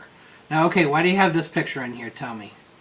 I have this picture in here because everyone that has a great picture, like those apes I grew, also has a tub like this, where A disappointment tub. Yes. it's a disappointment, you know, not even anything very cool, you know. Yep. And that was all that grew in this tub. And it's KSS, and I still have not grown a good KSS. And I just think it's good for everyone out there to know that we all struggle, you know? Yeah. And we all get these weird superstitions where we believe that there's a certain variety we just can't grow. Yeah. That we do that too, for sure. These are cool. This is an ape. Also, I loved this, and unfortunately, I lost the genetics on it, and I don't have any dry. I was going to say, well, Ginevra can fix that for you, no problem. And it was a circular Tupperware that I used for some reason, because I ran out of tubs, and I just liked the photography of it. Yeah. I thought it looked cool. Okay, so I have this on there because you don't have to have professional like myco stuff to do agar. You know, you don't have to. I've worked in micro labs where we do have the professional stuff, and it's awesome. And if you have the time and the money and whatever to do it, power to you. You know, like it's a beautiful thing. Personally, I do too many transfers for my setup to handle doing, you know, real high price premium stuff. Right. So I can do my own agar, but actually I buy it off Etsy because it's so cheap in these little containers, and I can use my time in other parts of growing. And sometimes I do go back and do it myself, but actually a lot of the time I buy it. And in fact, the stuff I buy right now is condiment cups, because I kind of like how easy it is to inoculate grain bags with condiment cups. I just squeeze it and poop like a Jello shot, you know. Cool. It just goes down. Yeah. I don't need anything. I don't need flame. I don't need a scalpel, nothing, you know. So that. Oh, and also I have this on there because a lot of new people think that unless they get that nice ropey mycelium growing, that it's bad. Right. You know, well, you can have one agar, you know, cup that has both types of growth on it, you know, tomentose and rhizomorphic, and it's fine. You don't have to keep going transfers until you get that rhizo. I've done tons of tomentose like grows, and they come out great. Some of my best tubs came from very ugly plates. Yes, it is true. Mm-hmm. I mean, what I always tell people, my understanding is the reason everybody wants a monoculture and the whole art of agar and isolating really ropey growth, the whole point of that is really just that if you have really fast, vigorous rhizomorphic growth, you're going to colonize a cake faster, you're going to lower your likelihood for contamination. quicker that cake gets fully colonized, then it's sort of got a superpower. It can protect itself a little bit. But it does not specifically change the morphology or the expression of the fruit, other than just maybe the cake being more healthy. So yeah, that's a good point. All right, well, speaking of, yikes, a face only a mother could love. Dave Wombat, eat your heart out. Look at this thing. What the heck did you do to this? This is actually, I think I might have got this from Wombat. Wouldn't surprise me in the least. This has his name written all over it. It's Chupacabra. Oh, okay. And it definitely Chupacabra'd, like in a real crazy way. I never grew anything like this before in my life that did this kind of stuff, I mean, Tim Burton would be all over this, I can tell you that right now. That is gnarly. Yeah. Oh, there you go. No pour. This is just how I do it, like anyone can get into agar and doing it, even though I buy it usually. Anyone can start doing it, just learn your how to use your pressure cooker and I agree. More than one way to skin a cat. Although, boy, don't you just want to make everybody do it your way, though? My way. That's the way. Anyway, well, thank you so much. I will always have a soft spot for you. You are same. I feel the same way about you. Thank you. You are just what the Myco community needs more of, which is kind souls. Being nice to the other souls that enter the space. I really appreciate that. All right, so now we're going to bring everybody back in. So here we go. Bam, bam, bam. Christina, bam. Casey, bam. Who am I missing? Ginevra, bam. Okay, ladies, now that everybody knows who you are and that you can grow, been doing this for anywhere from a couple years to 6-7 years, and everything from growing for a loved one to growing for to vending to vending genetics, vending Myco supplies, educating people. Let's get into the experience and lens of being a woman in a very male-dominated space. According to my analytics right now, 4 to 6% of my viewers are women. The absolute vast majority are dudes. So what is it like? Who wants to start? Just some general overview. Go, Ginevra, hit it. I actually love it. I love it. I feel like men are very macho, but they're sometimes very also maneuverable. So as long as you make them feel special, like I'm Italian, so we know how to do that.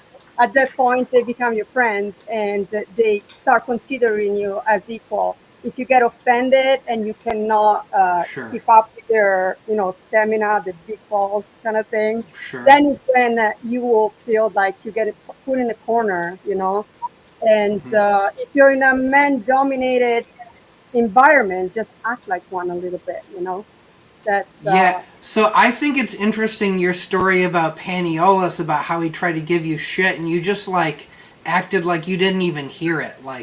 Oh, cool. So I'll just do that now. And it sort of dismantled that whole process. I think there is something to that. Have you never... Go for it. Have you never been in a situation, though? Because, look, man, I'm not even a woman. And there's a point where it's man, I am just so sick of the negativity. Yeah, the only one, no, really, because when I see negativity, I try to turn it. I try always to be like that, kind of turn it. The only time I block one person is that, I love mushroom hunting, and I go in Colorado every year, and I get hundreds of pounds of porcini. I believe you. And one of my first posts was me with my daughter, and my family going in Colorado. And I'm like, look, you guys, my mushroom hunting day. And this guy goes like, yeah, sure, in nature, you want to hear an unknown person like you shouting. That was the only time that like I was showing my excitement and there was really nothing nice to say back. And he's the only person I really blocked for no reason. I was like, I'm not even going to deal with it. Bye. Right. But otherwise, it's just the reverse psychology always worked for me. I mean, that I don't know if everyone can do that. I fully believe you can do that, for sure. And I mean, I've watched you do that as well in the Discord, where you just don't even have time for that. Yeah. I think that's a good feedback. I think Casey, you sort of, when we were talking before, you echoed a roughly similar perspective. You want to talk about your take? Yeah, well, I've worked in a male-dominated industry for, God, forever now, and in the beginning, there's definitely that sense of like, all right, little miss, you have to prove yourself, but I've had a overall pretty good experience, working with men and just coming. I like to come at everything as a student anyway, and if someone's being a dick to me, I'm just like, Right. it is what it is. There are rude people, men and women, and it's all about just being on a different frequency. And some days are not as good as other days. Some days you're on that lower vibe and you suck it all in. But I've overall had really good experiences working with men and just kind of falling into the grind. I think I've been lucky that when I'm around dudes, I'm just kind of like another dude with boobs and better Just a shaped dude with eyebrows. boobs. Yep. Yeah, yeah, Okay. yeah. All right. Who? Okay, Christina. I mean, you're the vet. So and you started out in Instagram. You went to Facebook. You're now on multiple platforms. I'm curious to hear your thoughts about all this. Okay, so I have a different take, but Yeah, that's good. I agree with takes. Casey. There's like haters can come from women, can come from men. It really, it doesn't matter, honestly. I did feel this like when okay, so I started on Instagram. I've been on Instagram forever. And when we moved to Facebook, that was like a whole different feel, like a whole different vibe for me.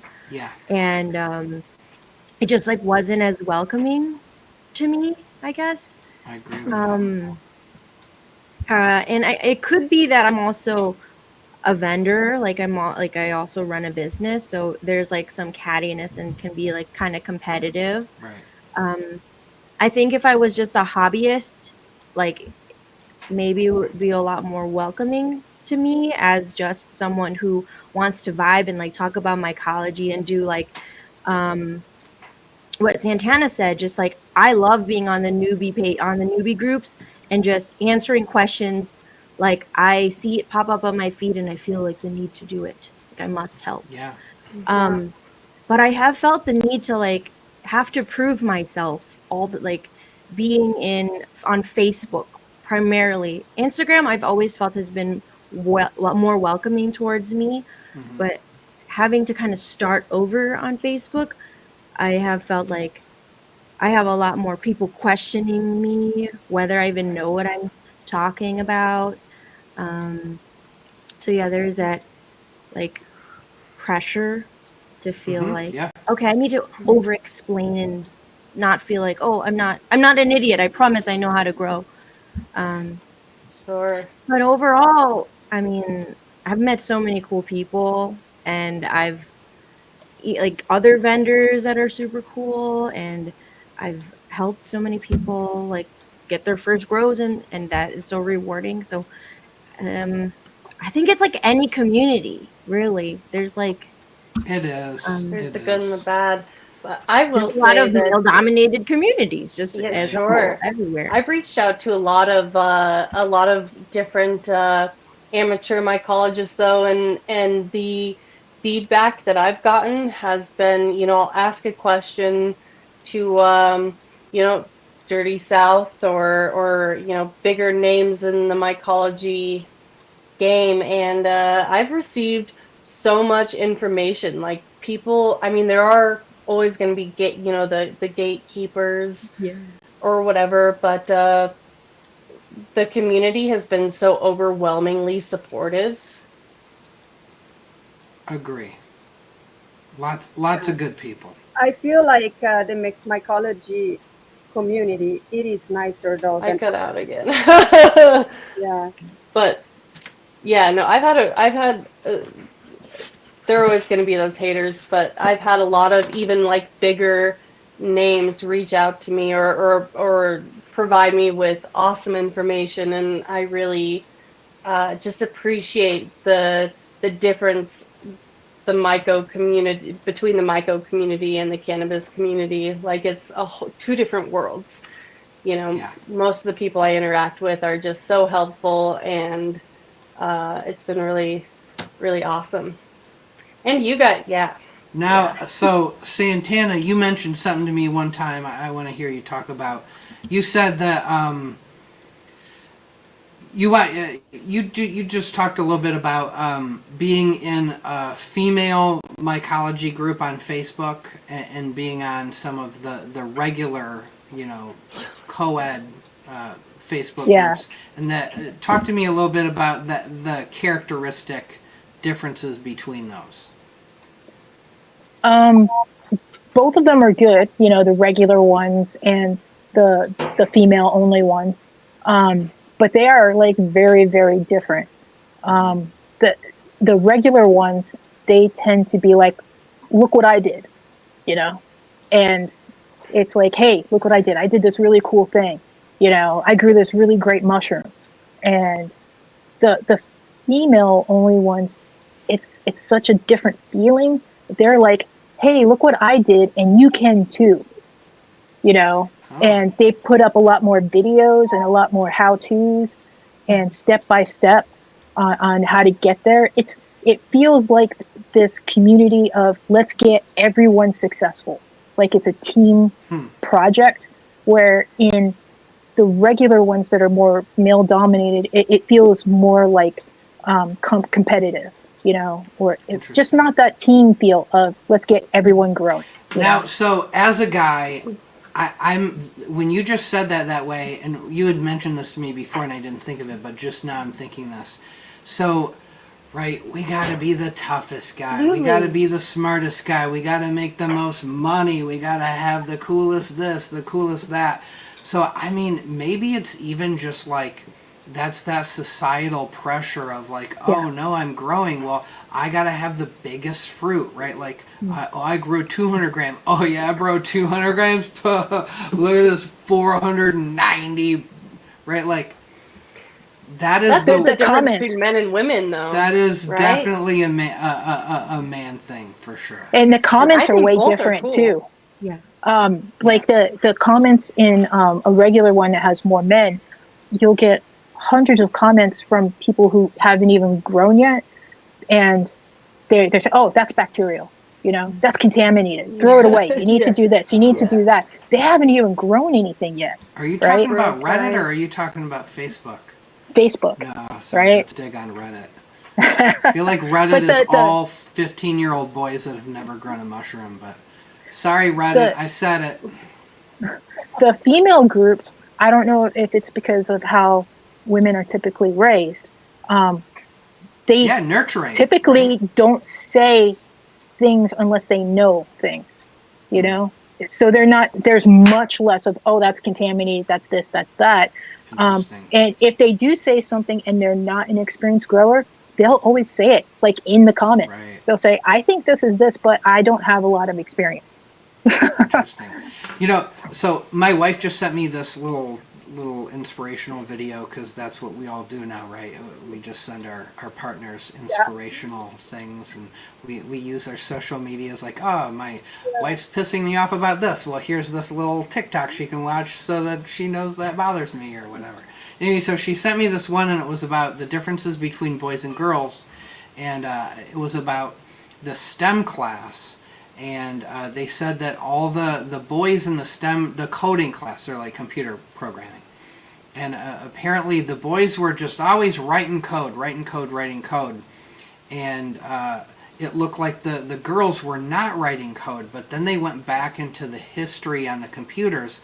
And the girls were more likely to question and second guess themselves and then delete the code because they didn't think it was right. And so they dug further, and it's basically like boys are encouraged to be brave and to just go for it, whereas girls are encouraged to be perfect. And so I just, you said that, and I just thought of that instantly. I would agree with that. And I mean, and none of us are perfect, men or women. And I think women are, I mean, just, I'm surrounded by them at work. I'm surrounded by them. I'm outnumbered by them at home. You guys are definitely held to a standard that men are not held to, for sure. So that's interesting that in your own, in the women's room, so to speak, you guys are more nurturing and supportive of one another and more careful about how you word things, whereas us guys were just like, bro, that's contaminated. I remember you sent me a picture of one of your Enigma grows, and then you're like sending me this picture of some comment this guy made that was like, oh no, that's contaminated. And I'm like, who the fuck is this guy? He doesn't know anything. Looks like a great tub of Enigma. But like, and it was, he had never grown anything, right? And I put this tub of Enigma, just a quick pick, right? So I didn't pull it completely off the shelf. So it had a shadow on the shelf, a straight line across the tub. Right. I didn't think anyone would think that that's contamination. I mean, anyone that knows anything about mushrooms wouldn't think, oh, my contaminate grew on a straight line, straight across, and all it is just a little darker. Yeah, they grow. Yeah, their trick is perfectly straight. Yeah, that's how it grows. And he was questioning me, my experience, my ability to grow, because of that. Oh, I gotta pull this up. I gotta pull this up, guys. You might like this. I think we might have coined a new term here. Hold on, let me scroll back here. Do we call them Contambros? The Contambros. They just chime in. They're lurking. They're just waiting to tell you your tub is contaminated. Now you're growing a tub. They're not, but they're gonna tell you that you're all contaminated. You know what? And not only is it contaminated, but hurry up right this second, seal it shut, run out the door, and dig a hole and bury it, and then go back in the house and set off a Clorox bomb, wherever it came from. Exactly. All right, I got to pull this up. This will be like sort of eventually a nice segue here. I just said the loudest voice in the room seldom belongs to the most intelligent mind. I feel personally attacked by that. I don't know I moderated one of the really big groups on Facebook for 2 years, and you'd be surprised that the people that run the group have never grown anything. What? And a lot of the time, they will keep people in the group who are bullies. Oh if yeah, they I've seen that they firsthand. are very they're very sciencey. They know their stuff, even if they're super mean to people, or they're always correcting people or doing that's contam. But I mean, there are some groups that the admins they've never grown anything. It's really weird. That's strange to me. That is weird. Yeah. Well, find your own group, bro. This is not it. We got to start a new group for him. We got to start the Contambros group. Yeah. Yeah. Everybody from Reddit. I still have this theory that Reddit is just full of teenage boys that live at home building up their ultimate spore supply so that one day when they move out of their houses, but it's also like my kid, my 7-year-old, right? They play with the Pokemon cards, and they talk about their Pokemon cards all day, and I'm like, hey, do you want to play Pokemon? Like, it's a game, right? Like, it's a card game. Oh, we don't play it. We don't play you don't actually play it. Oh, I collect chess pieces, but I don't play chess. I'm cooler than that. I've never gotten onto Reddit. That's not something I'm gonna do. I don't do it either. I've put my toes in a couple times and just right back out. I just like peeped a little bit and I was like, nah, this is not for me. Same here. It can be pretty bad. Yeah. I don't know. I mean, so to speak on that, so Reddit is super anonymous, right? Like, if you don't want people knowing who you are, then Reddit's a great place for you because you're just an account name and you're just words, right? Whereas Facebook, you got to put some pictures up. You got to be a person, kind of. You can manipulate that image a little bit, but at the end of the day, you got to be a little bit more of a person. Yeah. But also that structure of that social media seems to really attract the trolls. I mean, I'm sorry, but if there is any social media that attracts the troll personality, it is hands down Facebook. It's like what Christina said, right? Like, you went from Instagram, you thought, oh, cool, we'll go on to Facebook. You did, but you met the trolls. I frankly really like Discord, though. It's the best. I'm with you on Discord, 100%. Yes. It's the best. It's so fun. I feel like MySpace at all times. I'm old, so it's got an old school feel to it for sure. Yeah. But I overall I just like it because you can create a positive community of people. That's what I like about it, I think. I did Facebook and was unsuccessful for a while with mycology, right? But then I realized the success to Facebook mycology is go for people who have a reputation and go into groups where people are held up to their reputation. And that's why, like, for you, I recommended like the TAC group, because and that was a game changer for me, dealing with people who had a following and they weren't just completely anonymous and they're known for things and they live up to those standards.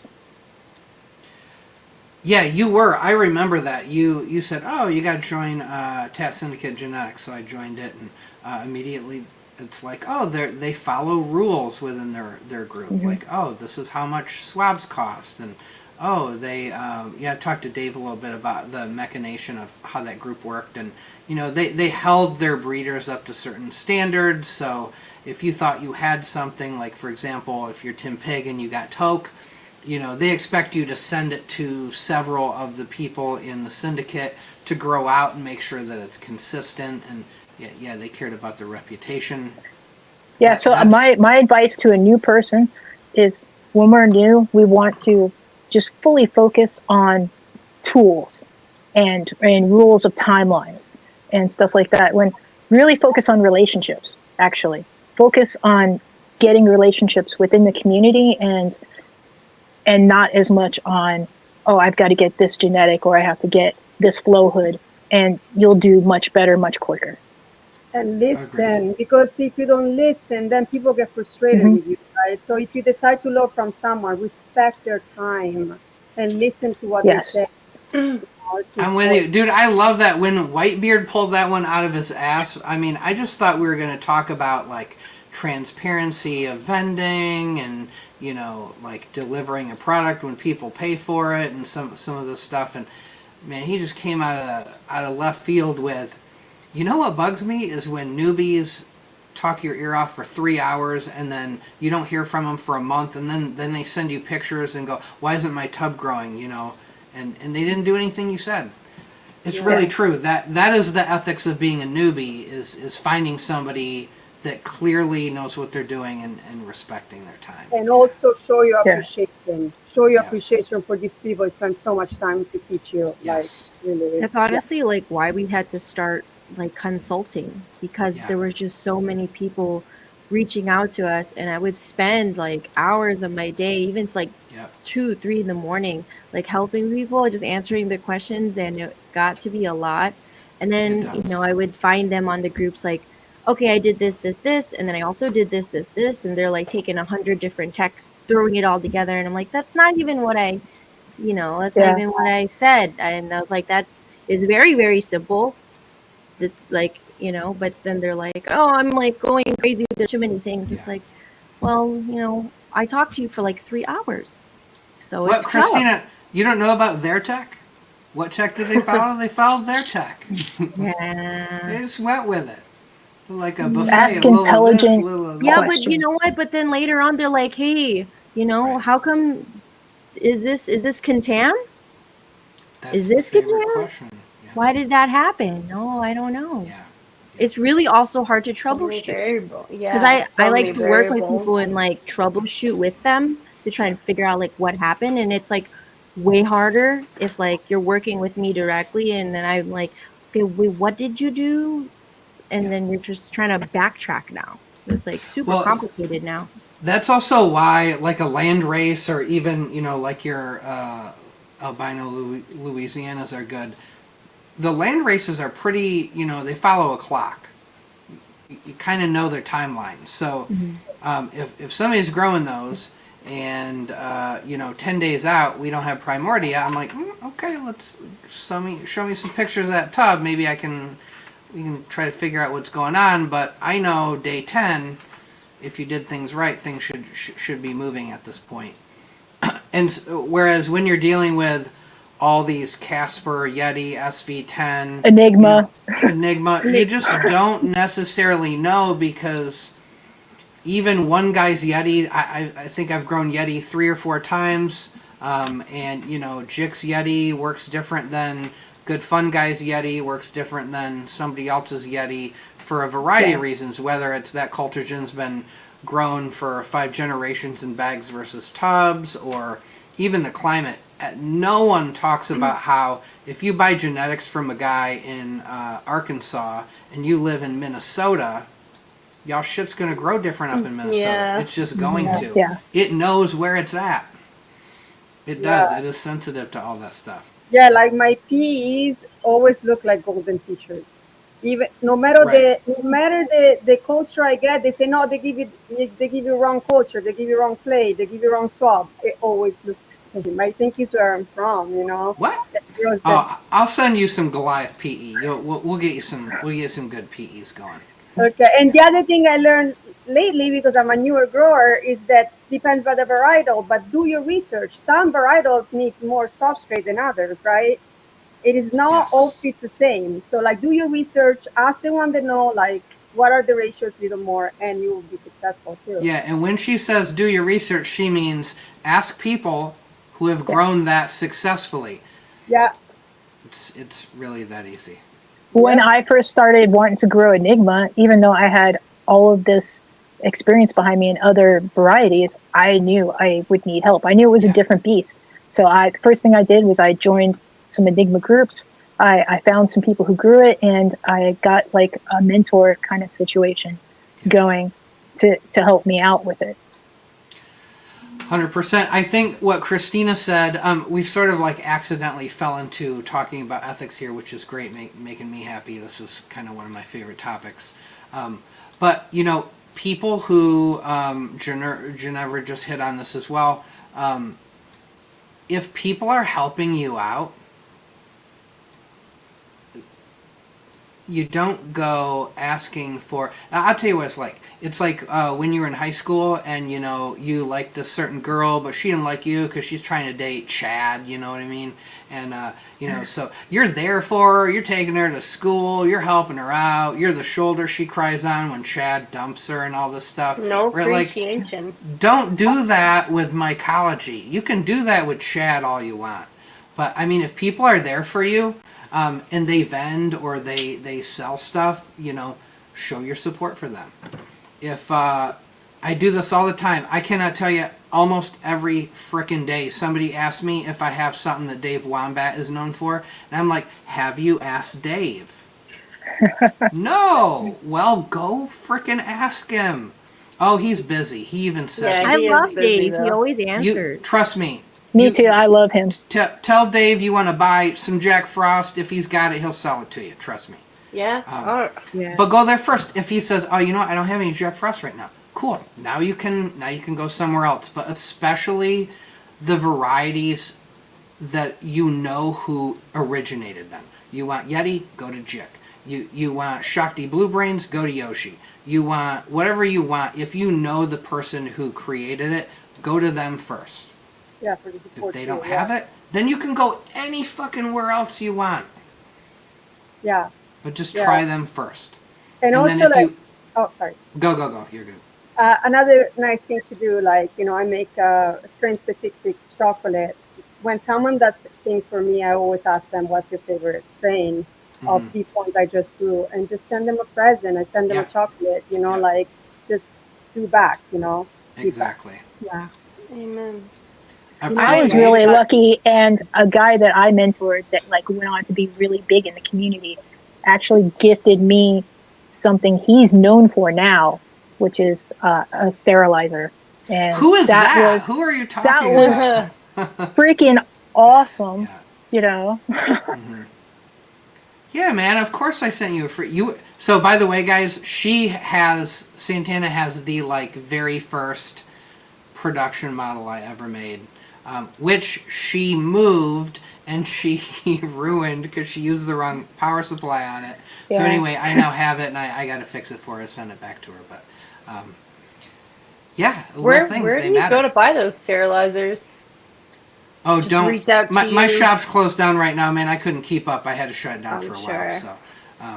So don't go buy a flow hood first. You guys don't need to buy a sterilizer. Buy a propane torch. They work. But if at any point in time that just is not going to work for you, lots of us make these things. But I'm on Etsy. So it will be open again shortly, but not right now. Give back to the people who help you. Support the originators, because man, if all you're ever doing is buying your genetics from the culture vultures, and look, we all know what I'm talking about. Yeah. The cheapest guy, right? That guy is not who created Yeti. That's not the guy who put in all the work for the variety. Now, they can serve a purpose because, as Dave Wombat says, he can't keep up with supply for Jack Frost, so somebody else has to. Sure, yes, 100%. Or making successful isolations from those strains, growing those out. Yes. Maybe that's more... 100%. Yeah. Or growing from a dry fruit. Or growing from a dry fruit. Yeah, resurrecting. I'm not going to lie. That is amazing. Yeah, I already sent 25 plates out, which I'm really proud of. Yeah, and that's good. You're keeping it going. You're like Indiana Jones of mushrooms. Yeah, because this strain in particular is like a natural Xanax, and that's what people are getting. Natural Xanax, dude. You're speaking my language. Sold. It's very calming. Sold. Yes. Yeah, that's great. Anyway, all right. Well, we're about at the 2-hour point. Let's pull an Ed. We're going to talk. So we're trying something different. I had mentioned this earlier in the podcast. Instead of saying goodbye to everybody, why don't we just have a party? So we're going to have a little contam party with Ed. We're going to talk about contams. Maybe talk about venereal diseases like we did last week. We'll see. All right, so without further ado, Ed, what's up, dude? Hey, man. Woo! So nice, Ed. Oh! I've been looking forward to this.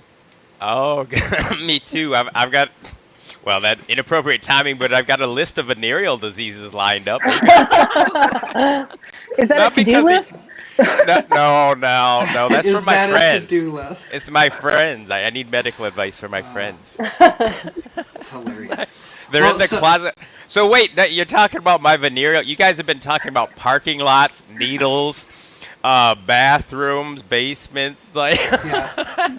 anybody behind a dumpster like trading spores, like. Yeah, pretty much. Is my audio okay? Yeah, you sound good. Okay, Yeah. good. Okay. I got a little bit of a cold. Oh, well. Not a venereal disease. You should be wide awake now. It's like 11 a.m. there, right? Yeah, and I've had like 6 Cokes, so I'm all like jacked up. Yeah, you're doing pretty good. You were recently on another podcast, and he got you up pretty early, didn't he? Yeah, that was like 6:30. Was that 7? Yeah, I think, man. and I was impressed. Yeah, that was bad. I went to bed at like 3 because that's normally the time I go to bed, but I normally don't get up at like 6:30. Yeah. So yeah, I was a little bit out. Well, that's good. We gotta have him on too. We'll chop it up with him soon. That was good. I'm glad you get around, much like venereal diseases. I know, that's what I was. Well, I was joking to my friend. I was like, I'm gonna be like the Myco slut, like of the. Yeah. I'll just be Good. like that. You gotta do the circuit. You gotta be like. Did you guys see that post from Paul Stamets? You know, I love Paul. All right. No, that's I love after your midnight. shirtless Ed. videos, by the way. Those are my fave. Don't get him If Ed demonetized. does a video with any clothes on, it's a good day. Yeah, well, you know, Yes. I made that video and uploaded it to YouTube, and somebody saw it, and they were like, you know, you're supposed to wear clothes on YouTube. Be like, really? I was like, Do you know where I live? Yeah, People it's walk hot. around without shirts. Yeah, it's hot. Yeah, all literally. day. Yeah. You're lucky I wasn't like a 70-year-old overweight Chinese dude, like, I'm gonna make some substrate, man. Like, that's what I see, like, every day. Like, sorry, guys. I loved all your discussions, by the way. Thank you. Yeah, So- this is very, very good discussion, you guys, today. I've got like 14 post-it notes of stuff I'd love to talk about now or later.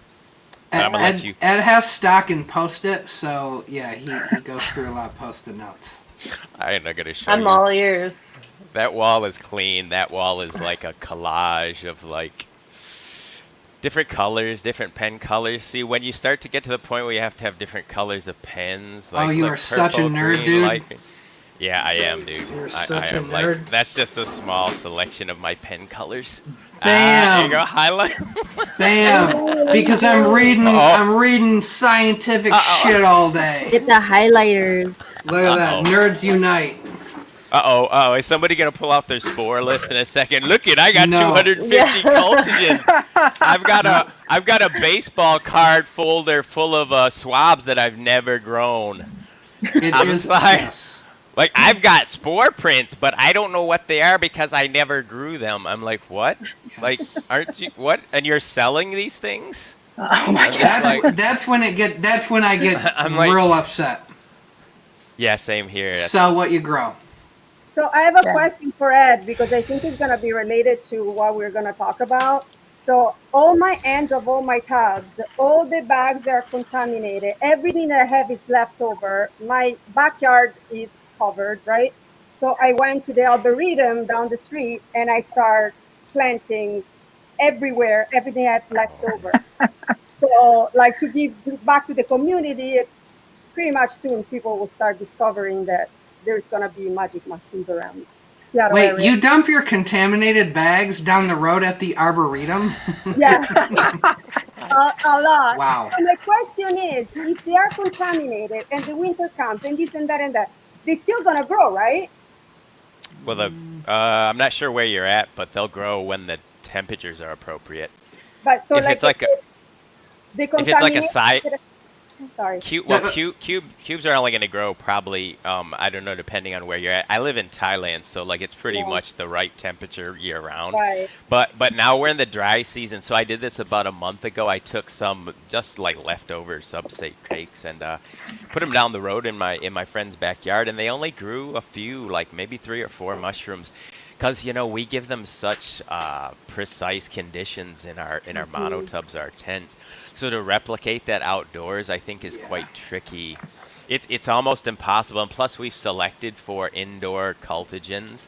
So Yeah. we're not really dealing with like natural cubes. Like you're not, I put down it was some albino stuff I can't even remember, and the things that popped out were normal Yeah. brown cubes because they reverted, like we've talked about a lot, and like people like Dave have talked about the natural brown phenotype, the expression, that's the normal cube. So if you throw an ape in your backyard or whatever albino, if I put like iceberg down at the park, like I'm probably not going to see big fat squat icebergs. They're going to come up and they're going to be like normal brown looking cubes, and they just naturally go back to that, which goes Yeah. back to the epigenetics and all that stuff we're going to maybe talk about later. That they Yeah. want to produce spores, like Dave said so many times. And this is also like things that stick in my head. It's like they want to survive, and the way they survive is to produce spores. And if you put them in adverse conditions, the first thing they're gonna do is revert back to a brown cube. Yeah, man, it's kind of like it's like the apes and the Caspers and the ghosts. These are like the Cardi B of mushrooms, right?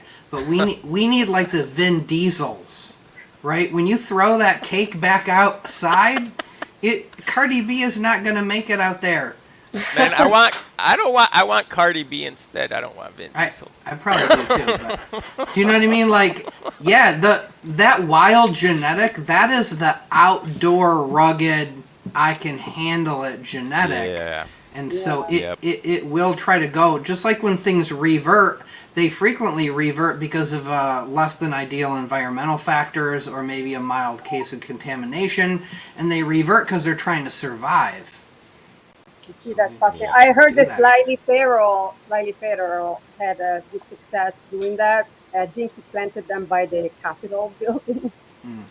But I think they were Oh good yeah. futures, yeah. So, His Peptone LC. You know, guys, if you've never used Peptone smells, like he says, like footy ass, cheese. Yeah, It's it does. disgusting.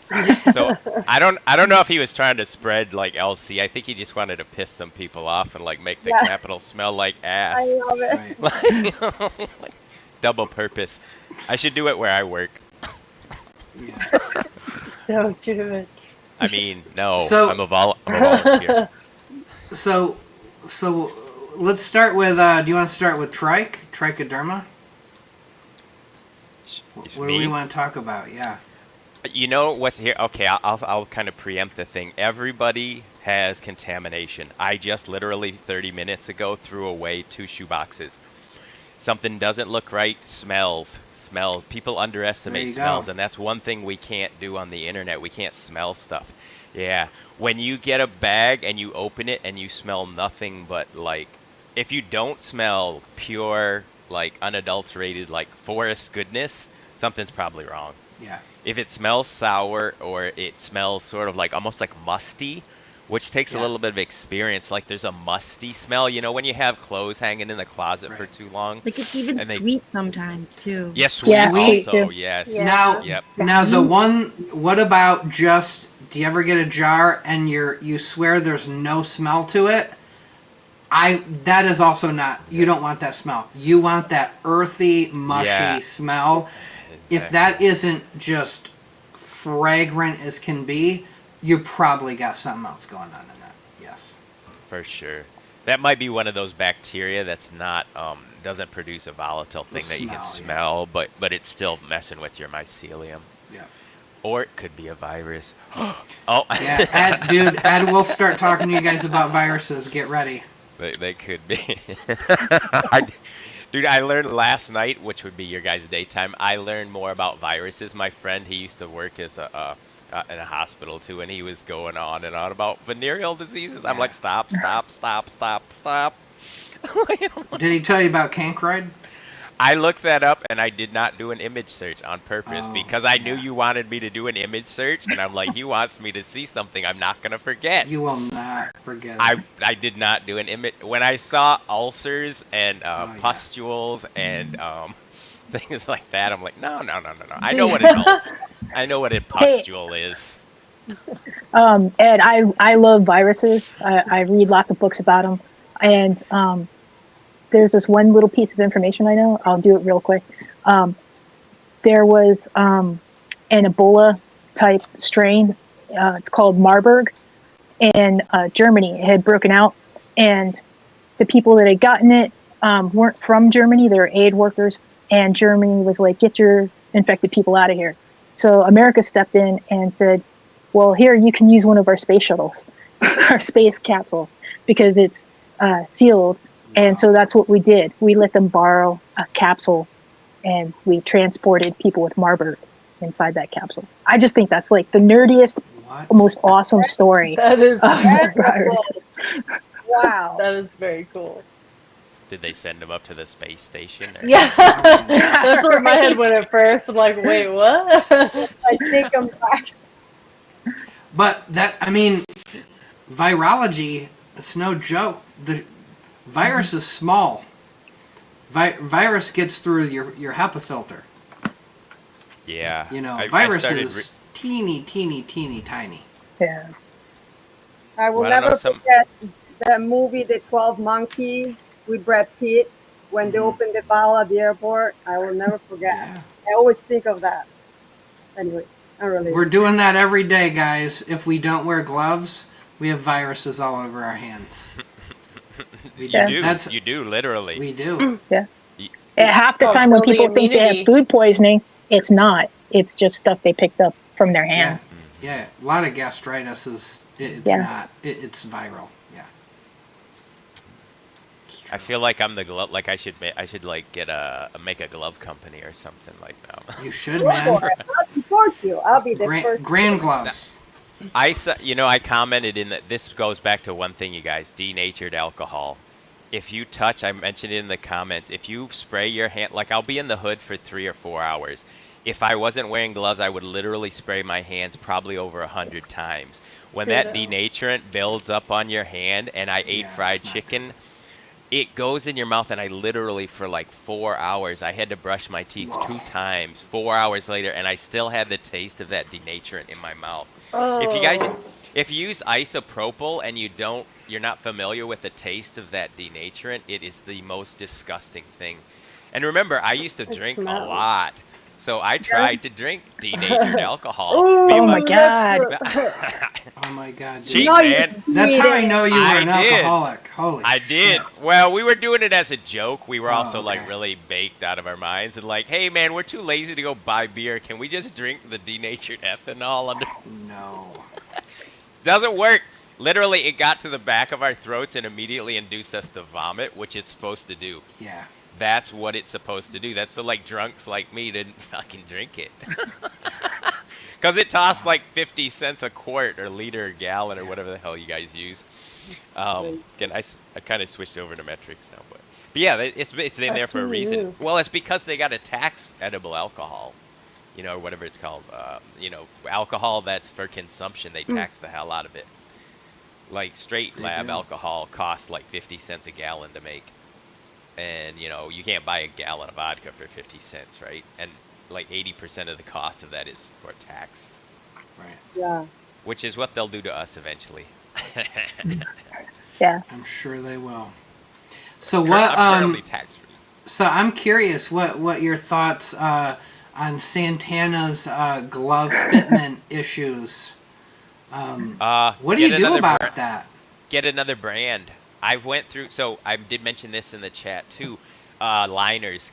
I have literally, me and my friend have went through, I'd say between us, at least 30 different brands of garbage bags, recycle bags. Check the recycle bags. The reason I use the yellow recycle bags, that's not a color preference. That's the thickness. Mm-hmm. Right. So you have to, so the thickness, and I don't know how many mils they are, but the thickness, like somebody said, it has nothing to do with the dark color. It's how well that liner adheres to the side of your cake. I've got a CKB that I tried growing it in my little shoe boxes. That thing has shrunk the sides of the cake probably 4 or 5 inches. It's in a mono tub, maybe like, I guess you guys count 56 quarts. I got a different size here. It's metrics and all that, but it's literally shrunk the cake like about 5 inches from all of the walls of the substrate, and it's got like cauliflower sized brains on it. And that can only happen with a liner that's going to shrink with the substrate. Right. Like we talked, I think it was Shay or one of those guys we were talking about after the podcast, that you have to get the right liner. And it's not really a color preference. They have 3 other colors. They have red, green, blue, and yellow.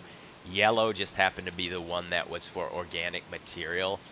And when I throw away my compost, I kind of like to put it in an organic compost because the garbage man is less likely to look inside.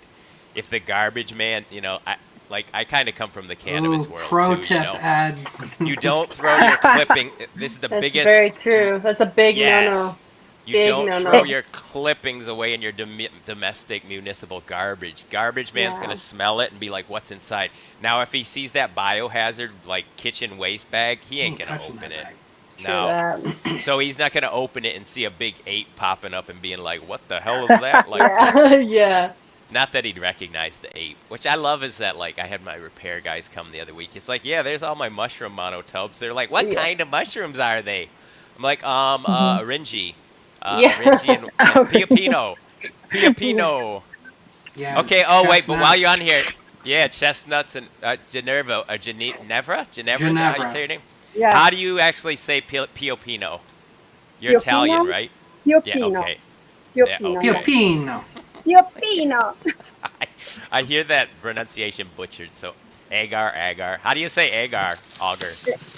Agar. I say Agar, but like say I don't Agar. Yeah. I say agar, but like I've noticed everyone says it differently, even when you work in a lab. I know. Yeah. Yeah. Who cares?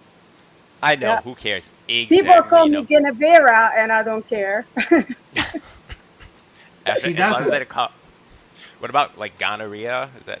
Oh, but that'll be fine too. Whatever. I don't know how to pronounce that. Me? I like to tell new people that the liner should be just like a cupcake liner. Like you grab that cupcake and you peel it away. Yeah. It should be like that. Mhm. I just use really thin, like the dollar, little black garbage bags. They're garbage liners, and you get a lot. You get a lot out of one roll. It's like $1 a roll, and Yeah. and it shrinks. exactly. Yeah, right up with the substrates. Have you Right. guys ever seen a newbie complain that liners don't work, and then they show their picture and they've got all of the sides of the liner taped to the tub? No, I've was never thinking- seen that. You can ask Yeah. P-Bank when I I start used to do that. filming. The Yeah, best when you start is- filming. Oh, sorry. sorry, the best is when they spray paint the tub. I tried that when I was Don't starting get me out. started on I that. watched the video and I was like, oh, I North don't need Shore made that. liners. I'm gonna go get my mono tub and Yeah, I got like It all 8 comes of from them that stacked video up. from North yeah.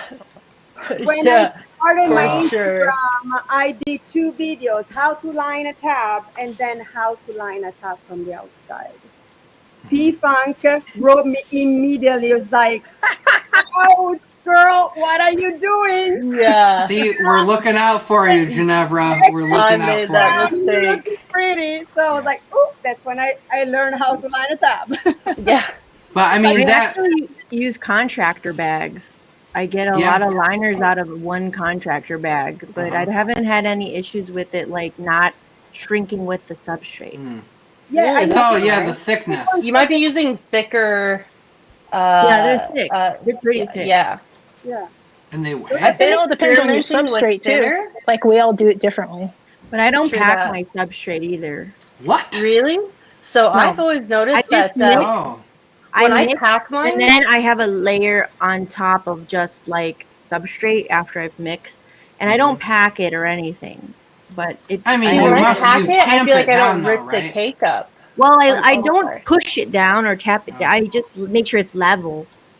Do you find that when you're harvesting, I know some people harvest, they do the twist and pull, and some people cut.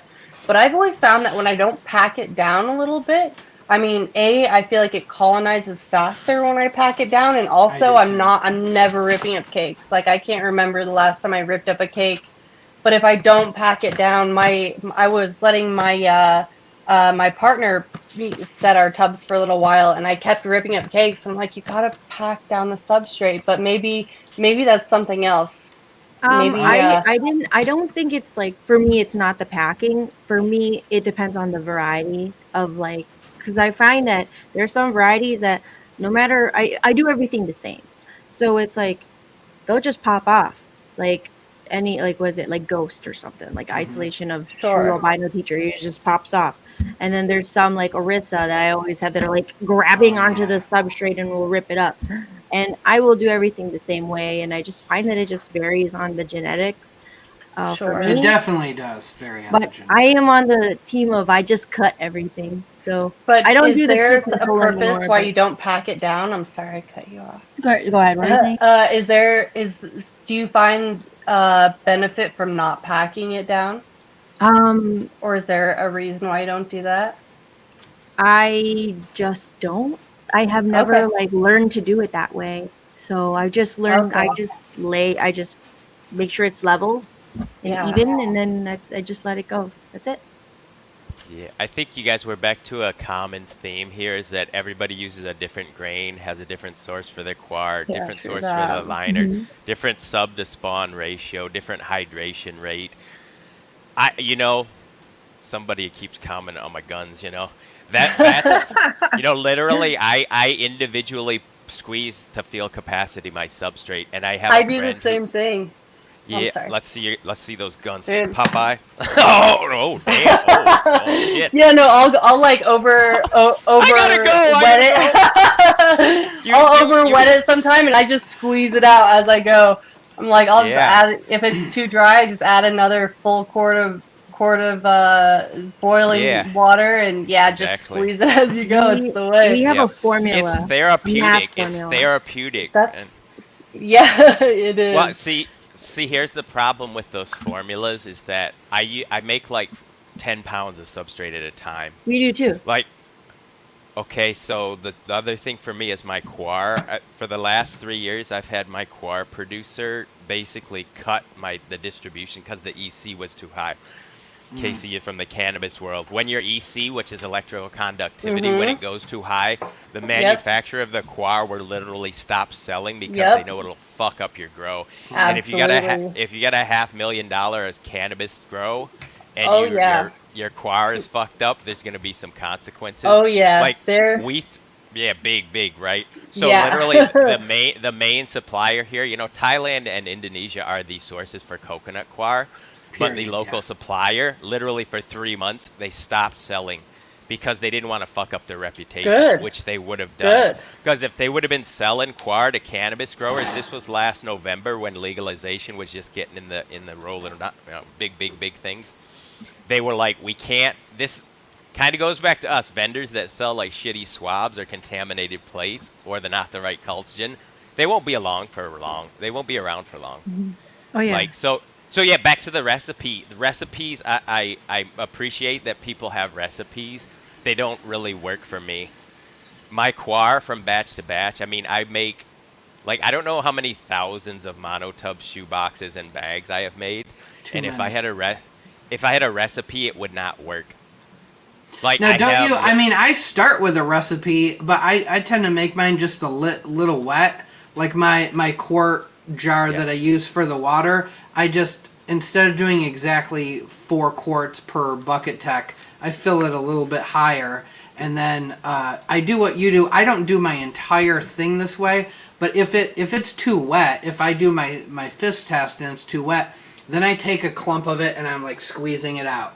Then I take another clump, squeeze it out, and then remix it. I use a paddle mixer to mix mine, and then once I get to my squeeze test and I just get a couple drops, unless I want more, sometimes some varieties, the longer varieties, I want like 10 drops. And other ones I want one fucking drop. Can I tell you one thing? If you're getting trichoderma and you're getting bacteria, it's because the conditions are anaerobic. Yeah, too wet. Yes. Okay, too wet. Too wet What means anaerobic that you have means? Anaerobic free what? water. No air. Not So enough what air. happens? So back to the cannabis people, if you take a plant and it's growing in semi-dense like media or substrate, what we call substrate, and you flood it, it gets root you can rot. suffocate it. You suffocate it. Yeah, Roots and need root rot. oxygen. Remember, our fungi are eukaryotic like us. They need oxygen. So if you suffocate them, that's what I mean anaerobic. No oxygen. Like you're choking them out. Like when people say choke out a tub, that's not what they're meaning. They're talking about FAE. But literally, if your substrate is saturated and there's no air exchange, not FAE, that's a different thing. literally you're suffocating the fungus. Right. They need oxygen, and that's why we put like air filters and other reasons on like airport lids. But if your substrate is too wet because you haven't gotten it to the proper field capacity, and believe me, I know this from experience. I have thrown away so many tubs. When you throw away that tub or that substrate and you realize it's too dense and it's got trichoderma, you make that correlation between, oh, I didn't take that extra 5 minutes to squeeze out that last 4 drops of water from my sub. And then I put in maybe suboptimal spawn that might have been bacterial already. And then 2 weeks it's sitting there not doing anything. That's why. Now, 90% of the so time, Ed, do you pack, how hard do you pack your tubs? Back of my hand. So when I put in Okay. the thing, I do like a pseudo casing, and I use the back of my hand. So I'll go around the liner into like not too like you're hard. making the like you're making the bed around the edge, you know, tucking in the bottom. Yeah, I yeah. do some, maybe not today. I don't know. Can you see? Didn't make it yet, but that's after the podcast. No, I'm not gonna make it. Yeah, Like, you who just am I like kidding? pat it down, right? You're not like pushing Yeah. it down, but you just like you Okay. give it a good solid pat.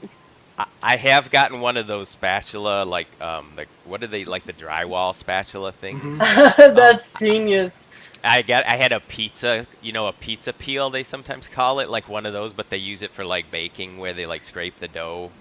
Like Yeah, I'm sure yeah. I don't know what they're called. I just know what they are. A dough divider, a divider thing, you know, the old school. Yeah, we use those to scrape teeth. Yeah, Yeah. exactly. They have Yeah. they're a multitasker. Yeah, you yes, you they can are. clean the floor with them too, you know. Oh if you get, yeah, like, for an old one, not the one you're using, but you know, an old one. yeah. But yeah, so I just barely. So I'm thinking, and believe me, after thousands of these things, I still mess it up. And sometimes it's literally right after when I pack my substrate, I mix my spawn, and I pick up the shoebox of the mono tub, and I'm like, that's too heavy. It's too heavy. Oh yeah. It would be like if you handed No. a jeweler like a 24 karat and an 18 karat piece of gold. That jeweler would immediately know this is not real 24 karat gold. They would tell by the density. Dude, Our you community's saying in that, I can tell you since I started doing this, every bag that has tricked out on me is too heavy. Yep. Every time I'm like, oh, this feels just too heavy. This is. In my head, I'm just like, oh, it's too wet. Like I thought I got it right, but no. Yep. It's just, And then it you was look too down in dense. the bottom, and there's some Yeah. moist, like wet Now- shit in the bottom. Now you just made me realize that Santana told me this thing 100 fucking years ago that I never forget. It was so simple, and she fixed all my problems with substrate. She said, well, you know, if you're going to air one way or the other, air just a little bit too dry. You'd rather be a little dry than a Yeah. little wet. Yeah. And that has never Yeah. steered me wrong, ever. Mm-hmm. I have a question.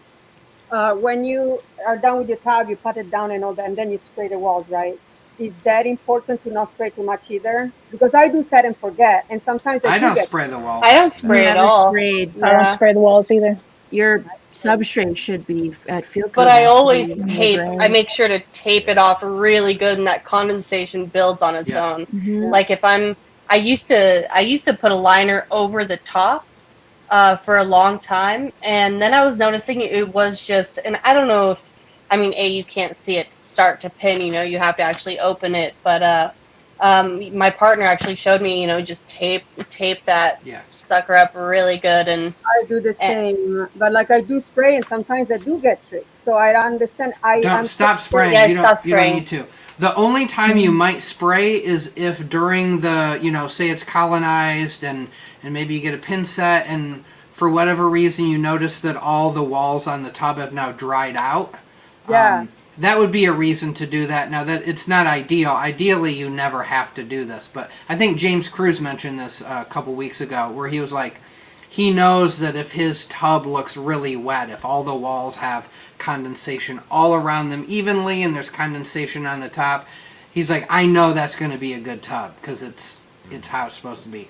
The minute that you notice the walls of that tub is dried out, I mean, you can try to like correct for it, but it's already suboptimal. Like it's already not progressed the way you want it to progress. Yes. I and you know actually what? got into an argument recently in one of the Myco groups because a new person had put up a picture and said, why am I not getting pins? And I looked at it and I said, I think your substrate is dry. I think it's too dry. It looks brown, like a light brown. Yeah. And dark brown. and a guy got on there and was just calling me out and saying, how can it be dry? Look at the walls. The walls have condensation. If the walls have condensation, then he can't be dry. And I was like, yeah, the walls have condensation, but that doesn't mean his off the sub... cake goes somewhere. Yeah. It goes onto the walls because Yes. it's not going into the air. Yes, that is absolutely possible. Yes. And what Can I do you get a do in little- that case? When you do it in that case, if you So- take mine, Can I'm going to answer that question, Ginevra. Here's what it is. I'm going to get a little nerdy here, you guys. Relative humidity is dependent on your temperature. So temperature fluctuations occur when you see condensation on the side of the wall, just like you might see, like you look at a coffee cup and it gets condensation. That's free water. Fungi don't like free water. Yeah. So what we want to get it is to right barely at technically probably 90, 95, but it's so hard to regulate. What you want is just a fine layer of condensation, if anything, if you're keeping it. If you look in a tub and you don't see any condensation on the walls, or my tents, the same thing, what that is the temperature's too high. And wait, are you talking about colonization or fruiting? Anything. If you're making the temperature, you guys, this relative humidity and temperature are directly correlated with each other. Mm-hmm. The reason why it rains is because the clouds essentially have gotten too cold. The ability of those air to hold humidity has basically decreased, and rain falls out of the sky, liquid water. We don't want liquid water falling out of the tent or the tub of the the lid of the monotub. So you want to get it, and I'd say, like, from my various growing conditions, whether it be a college dorm room 30 years ago, or now my dedicated, like, spare bedroom that is all pretty much a grow room, or it's like a shoebox that you might have under the bed, temperature affects it a lot. And also the ambient relative humidity. I live in a tropical country, but I run air conditioners that drop the relative humidity to probably 40%. So I have to be aware of that. And if I go in my grow room, I run at about 90 degrees. The reason I do that is because I don't want to have the air conditioners on in a relatively small room, because that temperature fluctuation, they don't care about temperature. This is a big sort of misunderstanding. Mushrooms don't care about the temperature. They care about the relative humidity. And if they have enough moisture, so when I say moisture, I mean moisture in the substrate. So in the plant world, they talk about things about like colloidal water and adhesive water and free draining water, and those techniques haven't quite like sunk in with like the mushroom people yet. So substrate, when they say field capacity, that's the way to basically say like water that will adhere to the substrate that's freely available, but it's not dripping. Right. So this again, long Super story saturation. short. Yeah, you don't want it to be super saturated. That's bad news. You want it to be not almost saturated. So it all goes back. Long story short, you gotta watch the temperature. Like people that are also doing the bucket tech and they're boiling their water and dumping it into a room temperature, relatively small container, and then it cools off within 30 minutes. It's not really pasteurizing or whatever people like to call it. You're just basically rehydrating the coir. And this is where another trick comes from. If you've had the unfortunate circumstances of buying coir that was developed for the cannabis industry, it's already got trick in it. It's supposed to. So you're fucked from the beginning. Yeah. And so that's why, because I live here where I don't have Amazon and I don't have a steady supply stream, so sometimes I have to buy coir from different sources, and I boil mine. So I boil mine, and literally at the end of so I've got my huge pot. There's a good 3 inches of standing water at the bottom of my thing. So I'll take out and make 4 or 5 shoeboxes. There's still water in the pan, and I know somebody has called it soup. I think one of the guys, PGT or one of those other guys, got in trouble for making his substrate soup. That's the way you should do it. Like that, I don't know if there's opinions vary, but have you ever been to like a factory where they make coffee? Like, have you ever seen the way that they make No. coffee? Like down in South America, Like those roast it. no, where they spread it out on basically a tarmac yeah. or a cement slab and Yeah. step all over it with their shoes or their boots to get it like mushed up, and then they ferment it or whatever they do. If you went to where they grow coffee and how they process it, which I've seen it here also, or the way they make like dried tea, you know how they dry tea? They just throw it out in like a parking lot. So imagine if you're like taking your coconut hulls. They do it here. I see massive piles, like landfill-sized piles, of what becomes our coir. So the stuff they sell here for domestic markets and for the plant industry is not really sometimes the best quality. And they literally go through and sweep it up with like what we would use, like a Zamboni you'd use to like clear the ice, you know, after at a hockey rink. That's what they use to scoop up this. And so all the dead bugs and the dirt and the leaves that all goes like in the bag. So I feel more comfortable, and it takes me maybe a little more time, but I just really feel comfortable leaching out some of that stuff. The dissolved minerals and the things that I don't want in my substrate. Now that I all being remember said, there was a guy on. I remember reading Amazon reviews, and some guy was talking about too much salt in it, and he was Yes. always checking the salt levels. EC. Yeah. Salt is a colloquial term for EC, which means dissolved minerals. Oh, okay. Sorry to get all nerdy. Salt, they don't mean sodium chloride salt like you put on your french fries. Salt is a generic chemical term that means an ionic compound, so it could be magnesium, calcium, sulfates, phosphates, whatever. Sorry, I'm a chemistry people, you guys. I love it. So lucky to be here.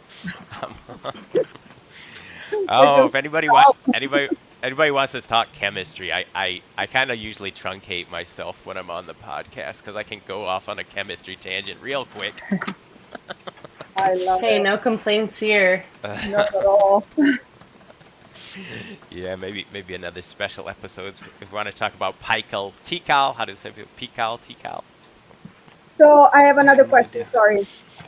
So I was in Colorado, and I taught my brother-in-law how to, grow. I brought him, he bought stuff from Mycology Simplify. We made the tubs. The problem with these tubs, they get dry really easily. So in that case, can you spray the tubs? We've been spraying these tubs, and I tell him to set and forget.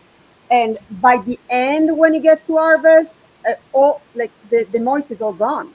Even when So we I live like- in Colorado, Oh, you and do? yeah. So when I'm Super colonizing my tubs, I definitely keep that like my incubation chamber a little bit warmer.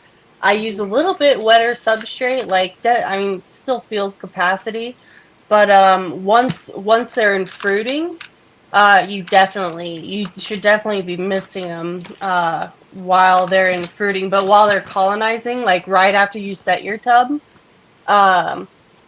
that's when you just seal it up real tight, put it in, I 75 to 78 temperature for the space that it's in, and inside the tub it's obviously going to be a few degrees higher than that, and that's worked out quite well for me. Thank you. I was Yeah. missing the answer. Yeah. No, not So at all. Let me know next time you're in Environment matters. Colorado. I will. Yeah, environment matters hugely. And you said something about mushroom hunting in Colorado too. So last year, I've never, I've lived here my entire life, and I went on a camp. I went camping up in the mountains, and I've never seen such a diverse, like, I should just post all of the photos of all of the different mushrooms. Probably 20 plus different varieties of mushrooms, and some were like for whatever reason there were no open pastures, and there were cow patties randomly distributed, so there are caps. Last year was one of the best year ever. The year before that was 2007. Is when I had picture of my convertible little EOS car couldn't close the trunk for the amount of mushroom I had. Yeah, Like, it has been blowing up recently. So I'll call you next year. We go together. You really should. We should exchange information. I would love to go mushroom foraging with you. Absolutely. Hey, I have a question for you guys since we've hit on it a little bit, and new people ask about this all the time. How many of you actually do a colonization period and a fruiting period separately? Meaning, like, when do you introduce fresh air? So Oh, sorry. I'm How about sorry. we No, just no, go in a row? Start Christina, then we'll yeah, just go there we down. go. We introduce fresh air from the beginning as soon as we spawn. As long as it's like obviously like clothes, like either, I mean, micropore tape, synthetic filter discs, foam, something covering your holes if you're using a mono tub or unmodified tub, obviously that's sealed. But yeah, we just let air from the beginning, and we found that it colonizes faster than if I had it closed. So that's what I do. Interesting. Yeah. So I'm sorry. Was it Yeah, what do you? Yeah, you're next. okay, so We're the Brady Bunch. Somebody said, "Here's the Yeah. story." So when I start colonizing, obviously airtight, and I don't introduce any kind of fresh air until it is at least fully colonized on top, and sometimes pinning on top. Usually I'll see a couple of pins on top before I take it from the incubation chamber into the little bit cooler temperatures in the fruiting room, and I'll take unseal it and I'll pack it really tight with polyfill in the beginning, and I'll just leave that closed for a few days or maybe 2 days, and that's when I'll kind of crack it open. I crack my tubs like probably more often than I should, but I've been super lucky lately. Well, mostly not to get a whole bunch of contamination. But I think a big part of that is also because I let it like I make sure it is fully, fully, fully colonized before I introduce any kind of fresh air. Is that was the question, right? Yeah. Sorry. Okay. Yeah, what do you do, Ed?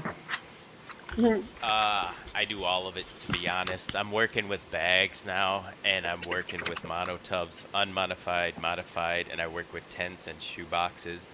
You have to find your individual conditions. Yeah. This is one thing that, like, why I go silent on these things, because if you ask 1,000 people, you'll get 1,000 answers. Yep. So Yeah. it's like one of those things, like asking somebody, like, what's the best car to buy? For I sure. have no fucking idea, right? And I I've been- I can tell you what car not to buy, though. Yeah, well, no, exactly.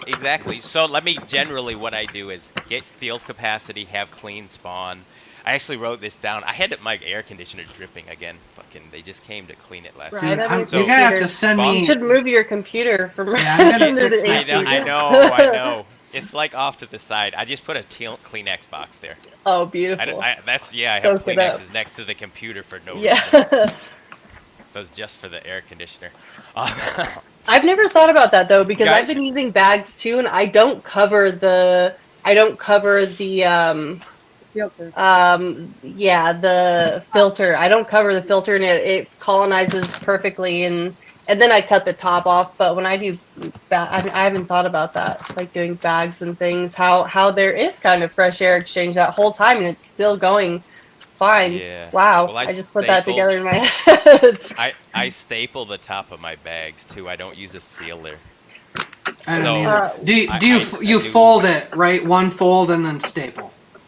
Usually two, and Oh, I you try do to two. get the outside edge, get it inside, Right, so that when you okay. staple it, you're not hitting something that will be opened up later that you're going to be Oh, okay. touching. Why do you do it that way?